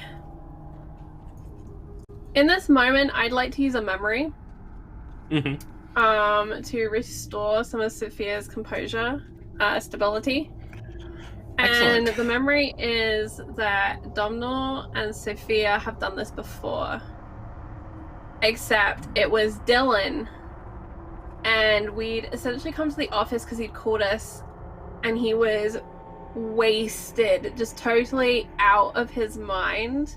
And he'd gotten up to tell us something, and instead of just standing up, he'd gotten up on a table and then promptly fallen off of it and knocked himself out on the floor.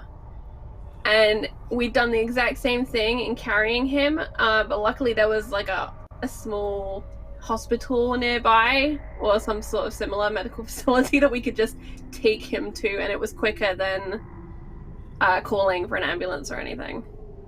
And I think she's remembering that. And she's remembering the moment he woke up and he looked at them both and he said, "That was one hell of a party, huh?" And they'd all just laughed because there'd been no party and this kid is still off his face and it's still very funny. Yeah. We And all kind of as you look laughed back and it at freeze framed. Yeah, and you can almost look back at Molly and see Dylan, kind of that memory overlaid onto what is happening presently, and hoping maybe, just maybe, it'll work out just the same, and Molly will pop up any moment now and say, "Haha, it's a joke," but she doesn't. So yeah, you feel a little bit more comforted by that. This woman leads you through the fog onto the gravel road and under a sign that has two dolls hanging on either side of it by their hands. This almost straw dolls. The eyes are kind of sewn in, these large black ones that gaze down at you as you go underneath the sign for this wonderful, wonderful city, this town. As you continue to move on, there is something that troubles you knowing where you are. It is nighttime, and there's really no one here. She leads you past a little windmill and over the bridge of some sort of river. It's hard to tell because you really can't see that far. And finally, into this little European-style house. The door opens up. Then you guys are brought into a kitchen. The floor is cement. The kitchen is bare bones with only a pot boiling.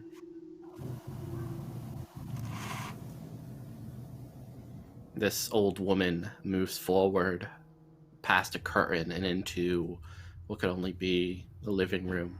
There are several boxes here, wooden floors, but you can kind of see a cement layer underneath it through the cracks. There is a TV with the little bunny ears on it, currently showing some sort of show. It's hard to tell because the reception is horrific and there's no sound whatsoever.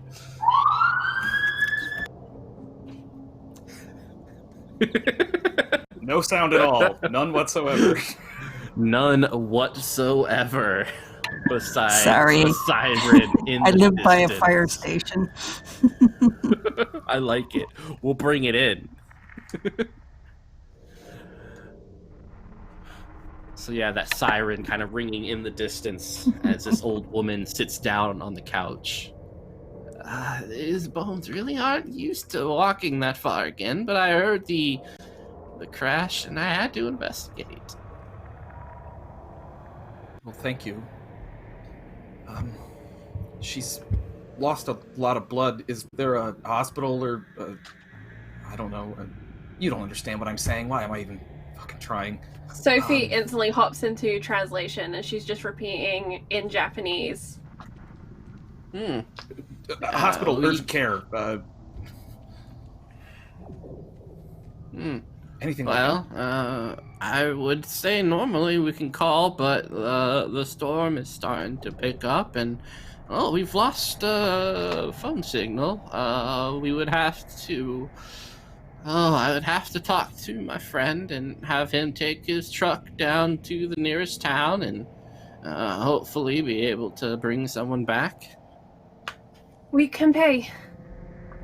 Please. Yeah, we have money. Money is not an issue here. It's really all I can do. We're quite a Where ways is your from friend? resources. Oh, he lives far up top the mountain. He only comes down here in his truck every now and then.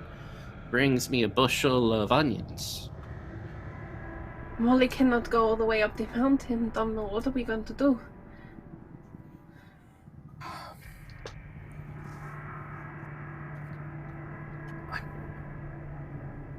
I might know something that can help, but you're not gonna like it. No more magic right now. Magic? Really? Yeah. Yeah. We talked about this really? yesterday. You're going to bring out your Hufflepuff tie? Hop in a Oh, broom no, and fly it's- up the mountain? That's No, a different not kind that of kind of magic. Yeah, it's a very different kind of magic. But yes, so I can do. I can do something that might help, but can you get this lady out of here? Look, you and Rindis do what you're going to do and look after Molly. I'll go up the mountain. By yourself? Not alone, no. I'll get the distractions from the woman. I'm not injured. I know. So I'm just not injured get either, her- but I wasn't going alone up there. We can't split up like this. You guys notice that Molly is looking at a tooth. Oh, what the fuck? Molly. Where did Where'd you you get get that? that? Come in here. It Molly? just fell out. Molly, look at me. Look at me. Could you open your mouth for me, please? You don't see So, any Mitch, it's exactly what we think it is.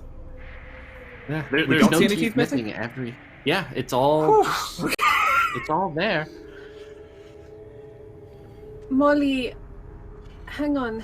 And Sophie opens up her backpack, which has Dylan in, for anyone wondering where Dylan is. Luckily, he's fine. And she brings out a plastic baggie, and it's just all sorts of pills, just all kinds in there. And she looks through and she'll pull out like some ibuprofen, paracetamol, and just put them down in Like it front of in. Molly. Yeah, just lines it up. And she'll hand Dom like a handful, almost like they're like Tic Tacs. Just, you need these, you take those. Fistful of Percocet, just, here you go. Rendis, maybe you need one of these. Yeah, something to dull this headache. This is why we called you the pharmacy. Yeah, that's this why. old woman looks at you, Sophia. You shouldn't be using those sorts of things. They're in pain. It's simple over-the-counter stuff. It's nothing dramatic. You young people always Is it- relying on that sort of stuff. It's not good for you. It just dilutes How the blood. Far is it up the mountain? To this guy's Walking? house. How far? Yes, walking. Unless you have a car. At which point I don't need to go up the mountain. Out here in this fog and the storm, I doubt you'd make it.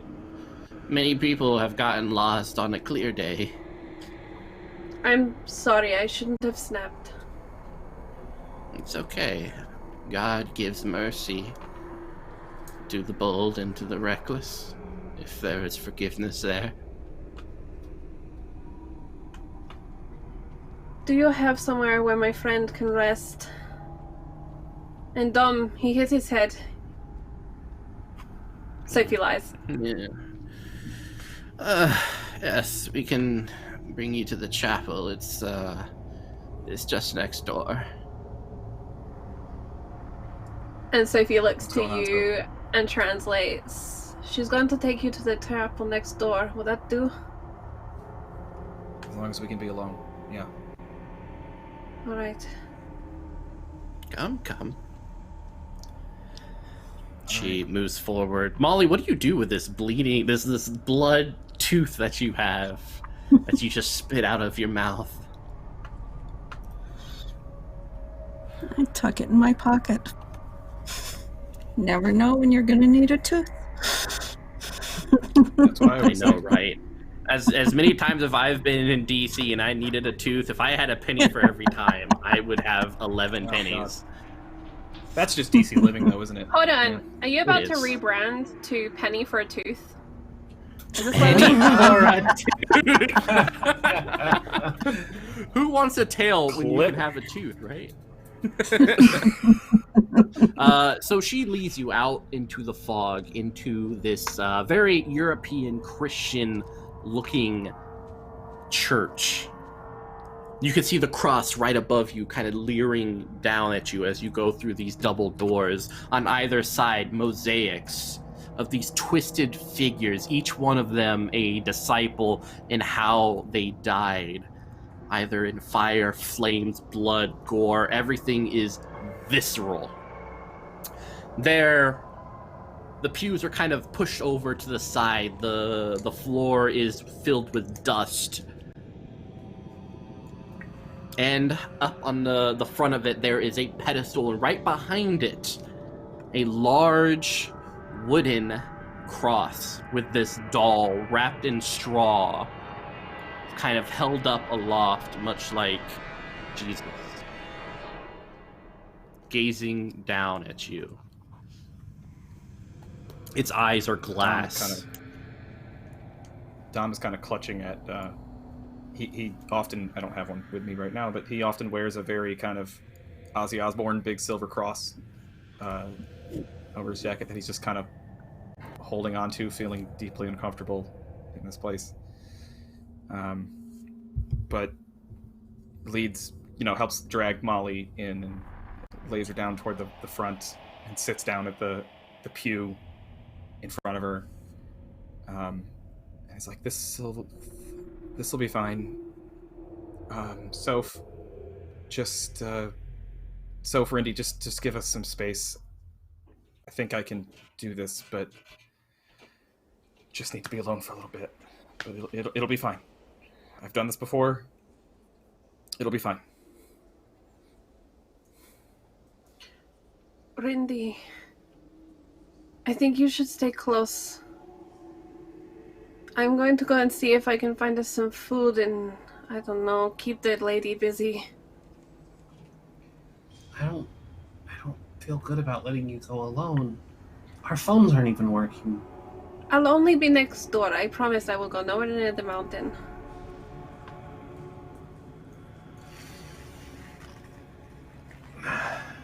She's gonna look to the saints and kind of smirk. Don't worry. God is everywhere, remember? You can almost see one of the saints with this crooked smile shift a little bit in the glass. gazing down at you as if in response.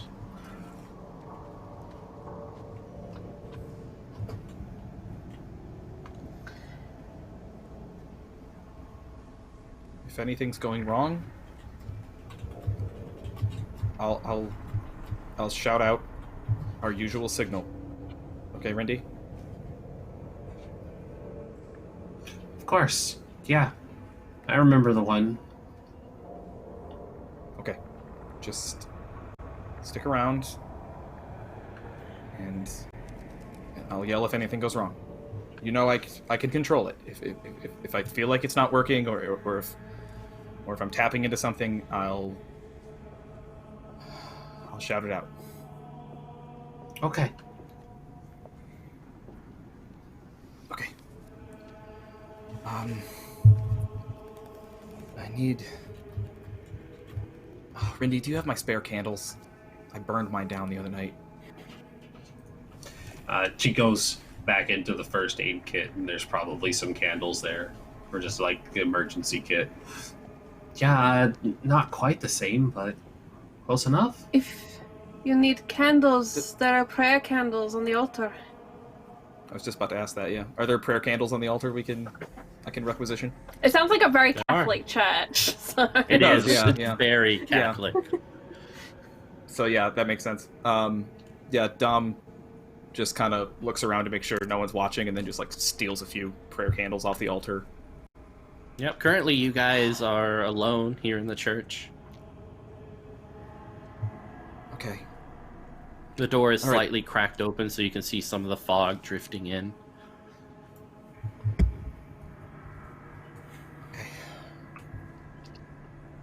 Before Sophia leaves, Rindis will probably get up and catch her by the arm and just be like, "Be safe, please."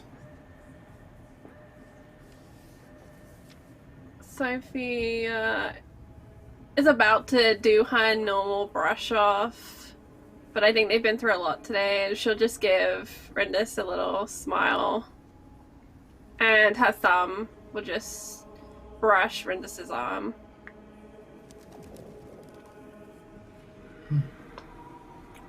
See you soon. I'll just be next door making chicken soup for the soul. Yeah. Have If fun. only Yeah, I'd you bought will. the You'll- eggs. That's true. Okay. I'm gonna go help Dom. Okay. And Dom... Wait. Oh, go ahead. And she reaches into the back pocket of her jeans, and she's gonna pull out that bottle of magic juice and hand it out to Rindis and say, "It's meant to take you other places. If it doesn't work, it might at least help his tooth." Her eyes go a bit wide at the implications of it, and she says, "Right. The driver was holding out on me. Wasn't gonna tell me anything else. Guess we'll have to figure it out on our own."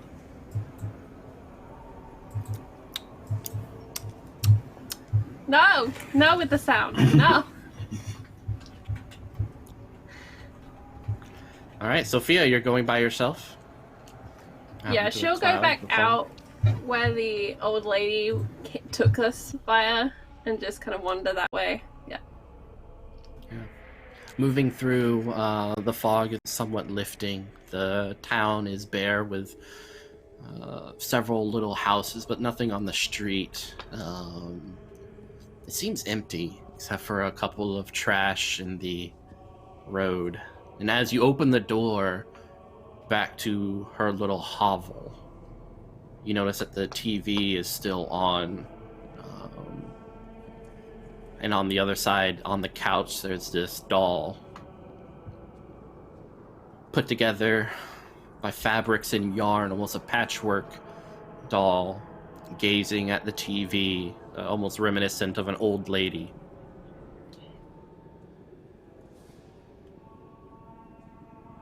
Sophia is amused by the sight of the doll. It's a quirky thing to her to begin with, and the way it's just watching TV, like it's real, like it's a person.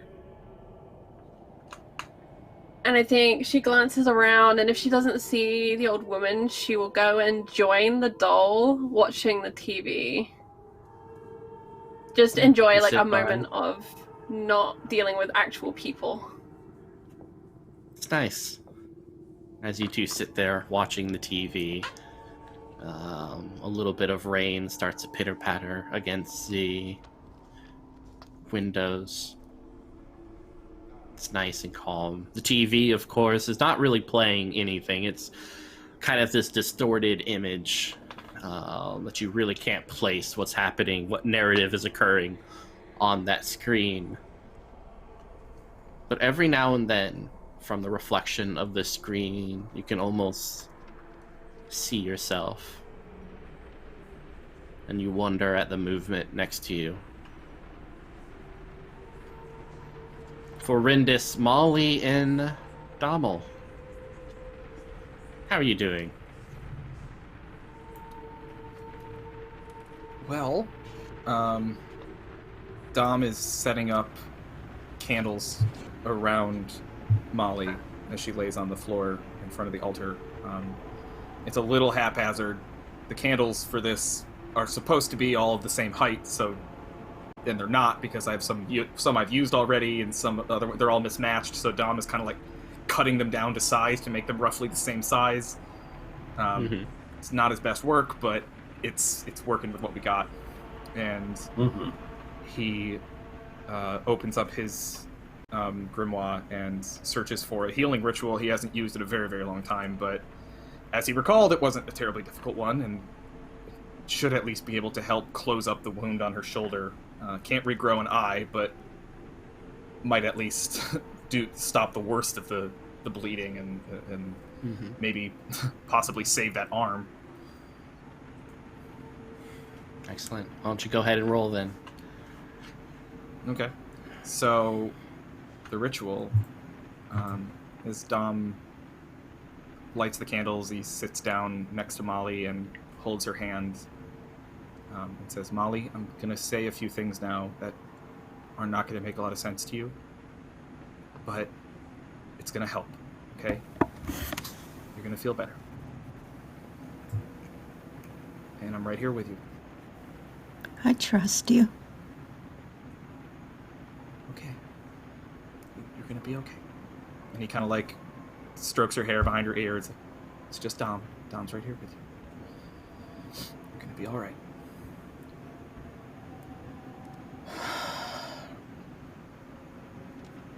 Spirits of the Void, I ask you to take away Molly's pain. Carry it to the four winds, never to return. To the north, take this pain away and replace it with health. To the east, take this pain away and replace it with strength. To the south, take this pain away and replace it with vitality. To the west, take this pain away and replace it with life. Carry it away from Molly, spirits of the void. Scatter it and let it be no more. And he lights the candle in front of them. Hail to you, powerful spirits of the void. I pay you tribute. I honor you and I ask this one gift. May your light and your strength wash over Molly. Support her in her time of need.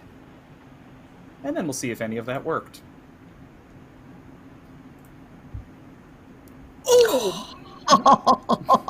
Yeah! Your boy can do magic. Look at that! What is this? Beautiful 19. Nice. Excellent. By the grace of whatever entities linger in the shadows of our minds, Molly, you feel a sort of euphoric pleasure as the skin on your shoulder kind of knits itself together, the bone being pushed back into your body. And you recover your sight. But not your eye. All right. Head tilt. Molly? Molly. Just How are you Yeah. feeling, Molly? I'm fine. Everything's fine. Is this like Thank you. earlier fine or actually fine? No, I'm fine. I feel like nothing ever happened. Domino, you're amazing.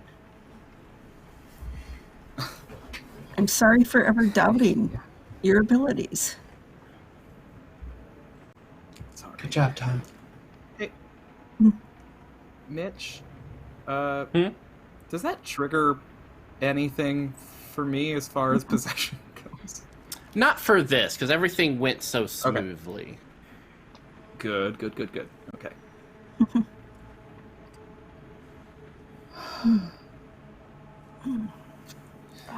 It's good to have you back, Malls. Oh, Does it feel so okay? where are we? Move it? Yeah. We Feels made like it to the nothing village. ever happened. Yeah, where are we, Rindy? As far as I know, we are either at the village or close. It's very. I wish I could tell you because our phones aren't working anymore, but I think we're here. Our destination here, not literally here, because of course we're here, but we came straight in here. I didn't get a good look around. I guess I could go look around outside, but I just got on Sophie's case about going alone. We're in some kind of church, Malls. It's kind of weird, but some lady took us in, and Soph's off kind of distracting her, I guess, while I did this. And then Dom realizes that, like, the candles are still going, which is not advisable after you finished a ritual, because you don't want to kind of keep the gateway open. So he just, like, oh shit, just starts blowing all of them out. Yeah, and you guys are in darkness again. Oh god.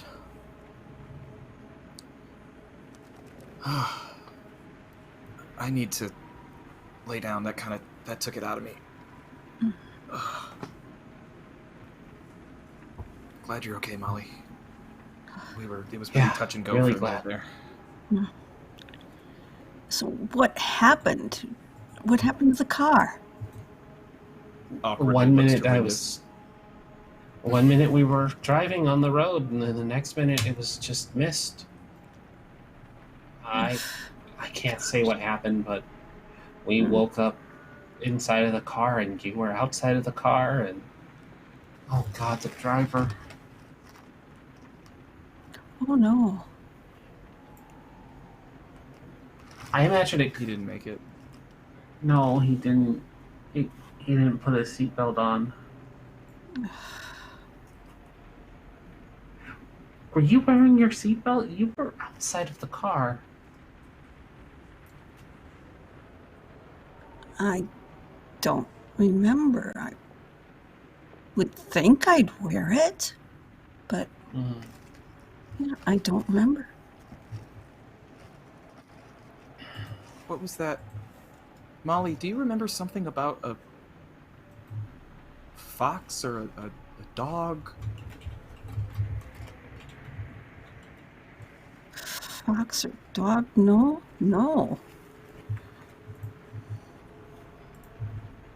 Okay. I remember seeing the trees. Yeah.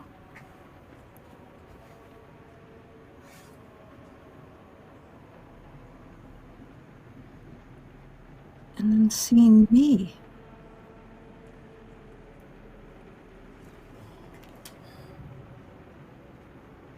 We don't know really what happened, Miles, but you were outside of the car, and this thing, it was like a fox or a dog or something, was biting your shoulder, and you didn't seem to care at all.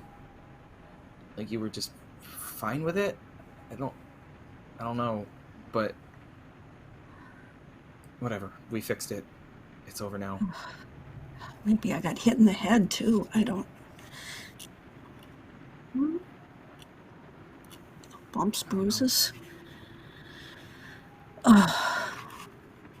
This has been an interesting journey, hasn't it? Oh yeah, yeah. Mm. I can't imagine what tomorrow has in store for us if this is the way the first 2 days have gone. Yeah. And with that, Sophia returns, smiling, looking at everyone. I hope everything is okay. This is Sophia speaking? Yeah. Mm-hmm. Yep, you see Sophia at the Yeah. door. Yeah, She's okay. We're fine. She's better. I just wanted to check How- in. I think... Never mind. Did you find some food? I forgot. I'm sorry. I'll go get that. It's all right. I you're can tell. okay. I will go back out and get you food. Something with meat or herbs? I'll take anything right now. You'll take anything. Okay. Like, All right. yeah, anything. I'll go take care of that. And you see Thanks. Sophia leave. So,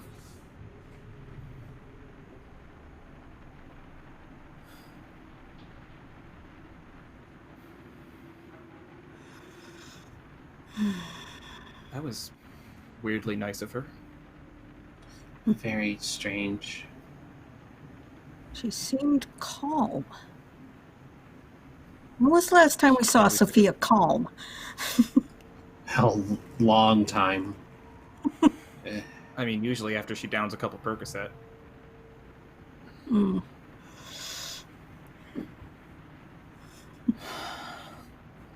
Speaking of, and then Dom grabs the whatever drugs that Sophia gave him before, like the fistful of Tic Tac pills. Like, what do you suppose these are?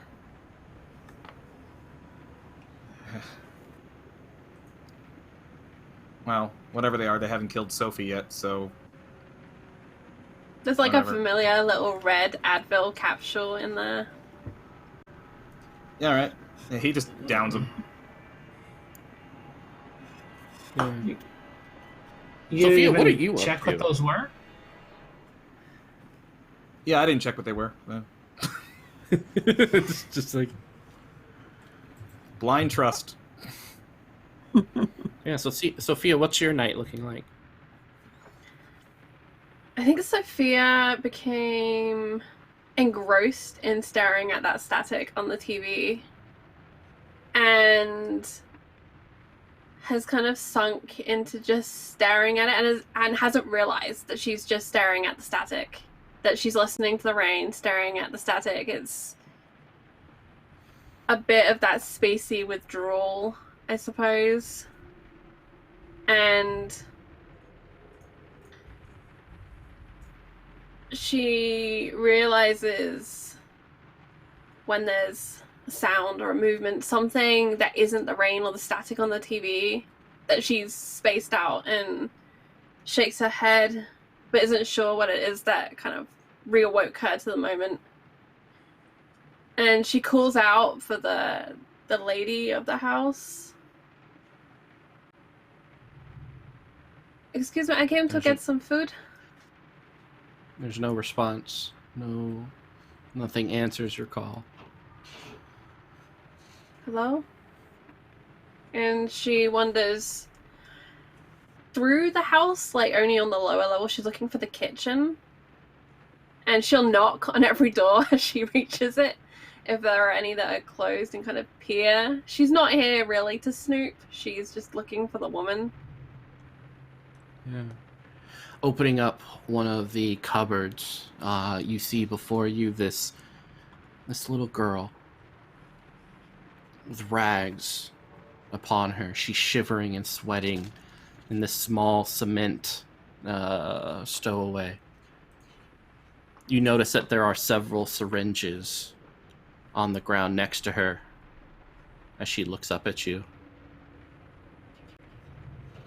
Sophia, I can't no more. Please. I'm no more. And you see tears go down her face. You shouldn't be doing this. Stop. And she kicks the syringes away with her foot, with her shoe. She continues to shiver. Well, what is it? How much did you take? And she's gonna do the normal questions of what did you put in you, how much of it, and how bad is it? I don't know. Your dad said it was something new. There's some money involved. I wanted to be able to eat. Sophia, I can't really see that well. This is okay. Do you think you can walk? Help me. I can't feel my legs. And she is gonna first support the young girl under the arms, and then I think she'll kind of drop and try and get the knees. Sophia isn't massively strong, but she's gonna do her best to kind of cradle carry, I guess, this girl back towards the sofa with the doll and the TV. You pick her up, and why don't you keep it together? Okay, well, good news. I buffed myself earlier. So I think I only have -1 to disadvantage rolls. Mm-hmm. So I think I'm good, right? And keep it together. 7. Oh, this is awesome. So this is bad. The strain is too much for your mind to handle. How would you react to this? The implications of this scene. What does Sophia breaking look like as you take a -2 stability? I think she is 100% in the moment with this girl and the reality of it, and it's almost as if she's gone through this before. She's had this conversation.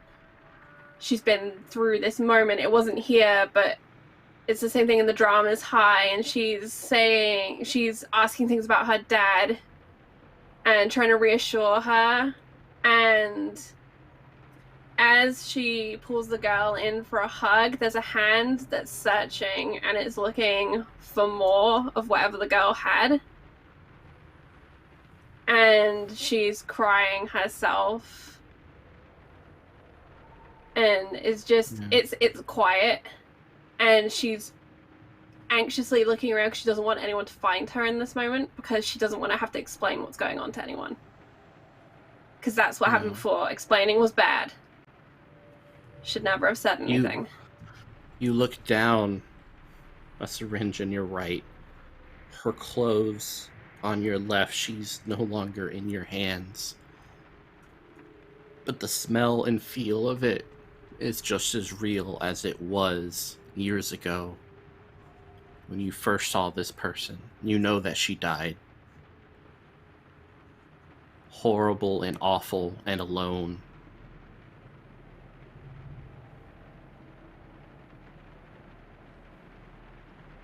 And that's where we'll end it.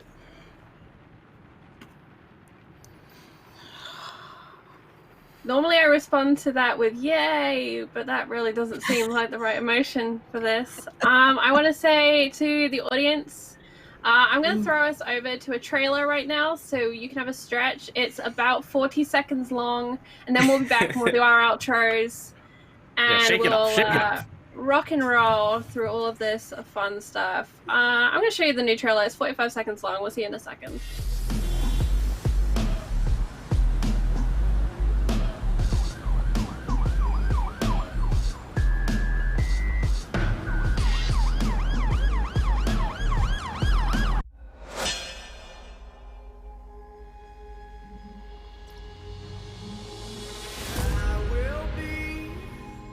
The last to fall. I won't shed a tear for them to see. I won't have your name to call. 'Cause I will be the last to fall.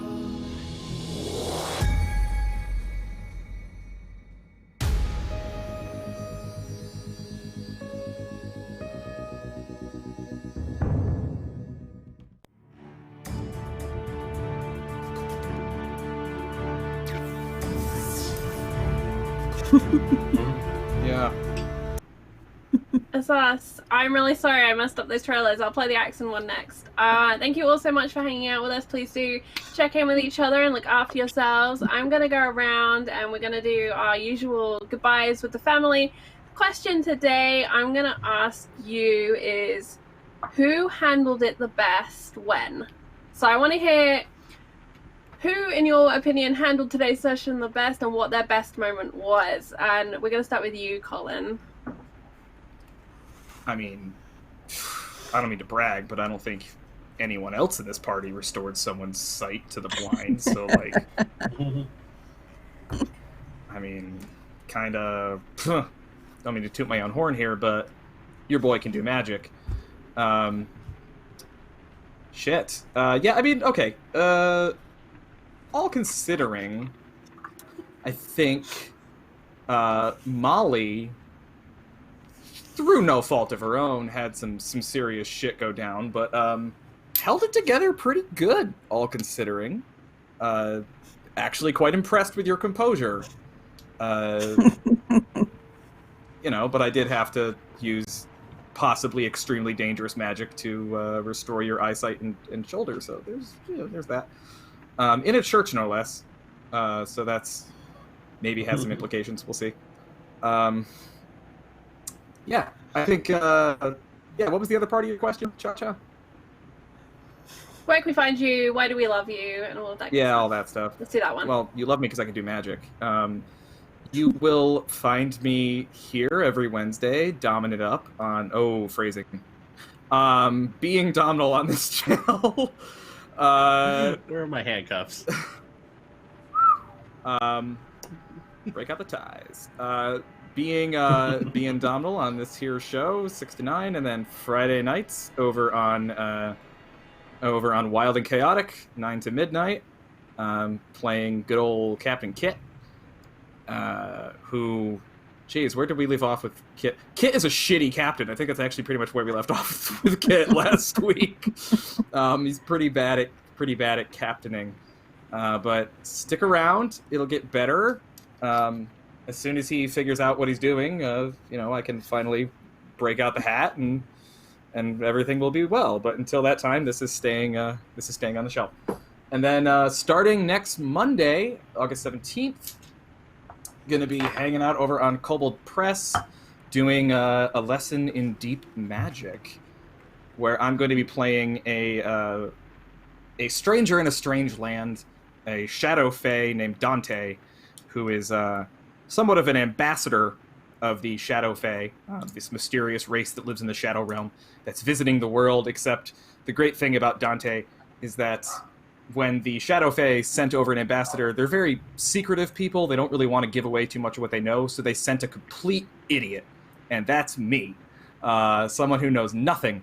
And that will be me come Friday. That will feature some great Chaos Chorus folks, such as Lydia, Half-Heart's Hermit, Dracu, Noir Enigma, and Savvy Seaworth. All on that. It's going to be like a true Chaos Chorus reunion over on Kobold Press. So come check us out, August 17th. That's me, and Molly, sorry about your eye, but at least I got your vision back, which raises more questions than it answers. The Chaos Chorus cannot be stopped as we sweep through all of the channels. But I'm with Colin. Well done, Cadence, and well done, Molly. What a session. How are you feeling? It was interesting. Yeah. I do like being able to see again, though. So I would not want to see myself in a mirror, because that is not going to be pretty. I can be found Wednesday here. Guess what? Yeah, here I am. Or at Twitter at Magdalene Bloom. I ramble about things on there. Yeah, that's about it. And yeah, Colin, Domhnall doing magic. But then again, Sophia smacking that guy down on the train, that was pretty awesome. That itself was yeah. pretty magical. Yeah. Breaking that asshole's nose was pretty magical. And I just want to extend a massive thank you to Jennifer for appearing today. Take care of yourself, friend. I hope I got that name right, because I just realized that could be wrong. Oh, she's waving. I nailed it. And I swear at one point during Ophelia the out of this. I mean, I could never. I you wouldn't don't want to make her Ophelia cry. angry. Oh, wait. You won't like her when she's angry. How is Galadriel doing in all of this? She's stoic and impartial as always. Good. And how are you doing, Rindis? I'm doing all right. I actually got a tad tired there at the end, but I'm keeping myself nice and vigor before I have to go to work at 2 a.m. this morning, because that's just the kind of life I lead as a federal employee. It's awful. I would say my shout out for good stuff today would have to go to Sophia. While I would toot my own horn for playing up my drawback and picking the worst possible person to portray my drawback with. Props go to Sophia for conning us out of our money to go get the cab, not getting the cab, getting herself some alcohol, keeping some of the money, and then giving back the money like she didn't take any, and then also not keeping the alcohol that she stole our money for. But yeah, but we did get drugs. We did, yeah. But yeah, any time that the drawbacks can be played up naturally, I always think that that's a great props for roleplay stuff, and Galadriel approves as well. You can find me most days of the week.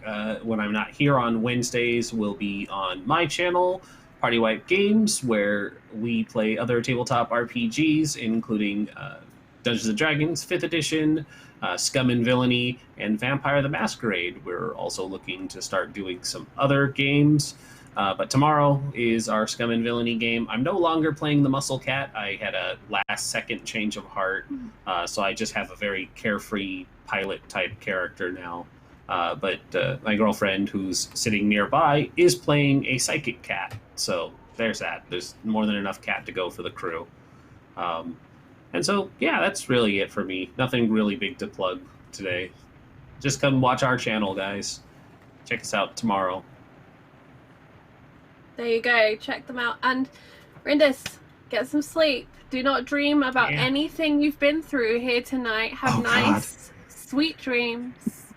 With no dolls, no teeth, no car crashes, no eyeballs, no fox cannibalism. And don't getting my head don't do astral projection. Do not try the astral projection. Nah, do all the things. You got Take it from me. In case anyone is wondering, I actually set myself a goal at the start of this session that I wanted to get money out of my fellow players for drugs. That was my personal goal for Sophia. I set myself a challenge, and I think she nailed it. She did have to hand over the alcohol, but it was a crisis, and hopefully she'll get some back. And I legit know someone who has a little baggie full of pills, but it's always like paracetamol, ibuprofen, like stuff that you just need, and they go through and they pull it. Anyway, I want to say a massive thank you to Mr. Cultist, who is our PDF winner for tonight, who's been hanging out with us all evening here on the channel. I'm going to try and twist Ooh, Mr. Helmgast's arm Cultist. so we can give away some more copies of the PDF next week. But until then, Mitch, friend, buddy, Hi. pal. Hello. I swear the dolls multiplied in the middle of the stream, and I don't know how it happened. Yeah, I mean, I have a couple of friends. They're everywhere. And I have a couple on the other side of the door who sometimes bang on it and want to be let in, which is cool. So yeah, my name is Mitchell, but you can find me below at Penny for a Tale on the Twitters, the Facebooks, the Instagrams. Don't look at my Instagram; it's there. But any of those places are totally cool to check me out. Yeah, I mean, you guys were amazing. I love Molly's like holding of the baby and very much reminds me of cradling my own son. It's very like huggy. I loved it. I definitely want Sophia to drink the alcohol because it's amazing. And if you haven't looked at what that type of alcohol, how it's made, you should. Because it's awesome. Oh, Rindis is going to look into that. She's all about figuring those secrets out. And it's also, it's like, as soon as I heard about it, because it's one of her advantages, the thirst for knowledge. So her thirst is twofold, guys. It's thirst for knowledge and thirst for bad decisions. But I get thirst stability squared. anytime. Yeah, anytime I get information on alternate planes of existence, supernatural entities, or higher powers, I get stability. So she was all about hearing more. So Sophia might have a drinking partner for that one since she handed it over to Rindis. Mitch, you saying that Molly cradling this thing reminds you of cradling your child is kind of frightening, all considering the whole gnawing on the shoulder part of that. Yeah, That was it's just the just inspiration. Tell us about your child. Yeah, like How are things at home? Good? It's great. It's great. I love it. My shoulder is fine. It's okay. My child does bite. It healed eventually. Yeah, exactly. Blink It's twice, fine. Mitch. Everything fine. I think on this note, we are fine, and it is time to end tonight's stream. Please come Yes. back tomorrow at 6 p.m. Eastern for Star Trek Adventures Sword of Kalis. Kapla! Did I get it this time?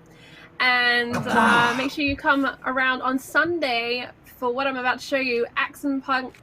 It's an awesome hip-hop inspired cyberpunk game, and we have a really killer cast for it, and Mitch will be GMing, so you know it's going to be a good time. Until then, though, take care, look after yourselves, come and hang out in Discord because I need to debrief with everyone.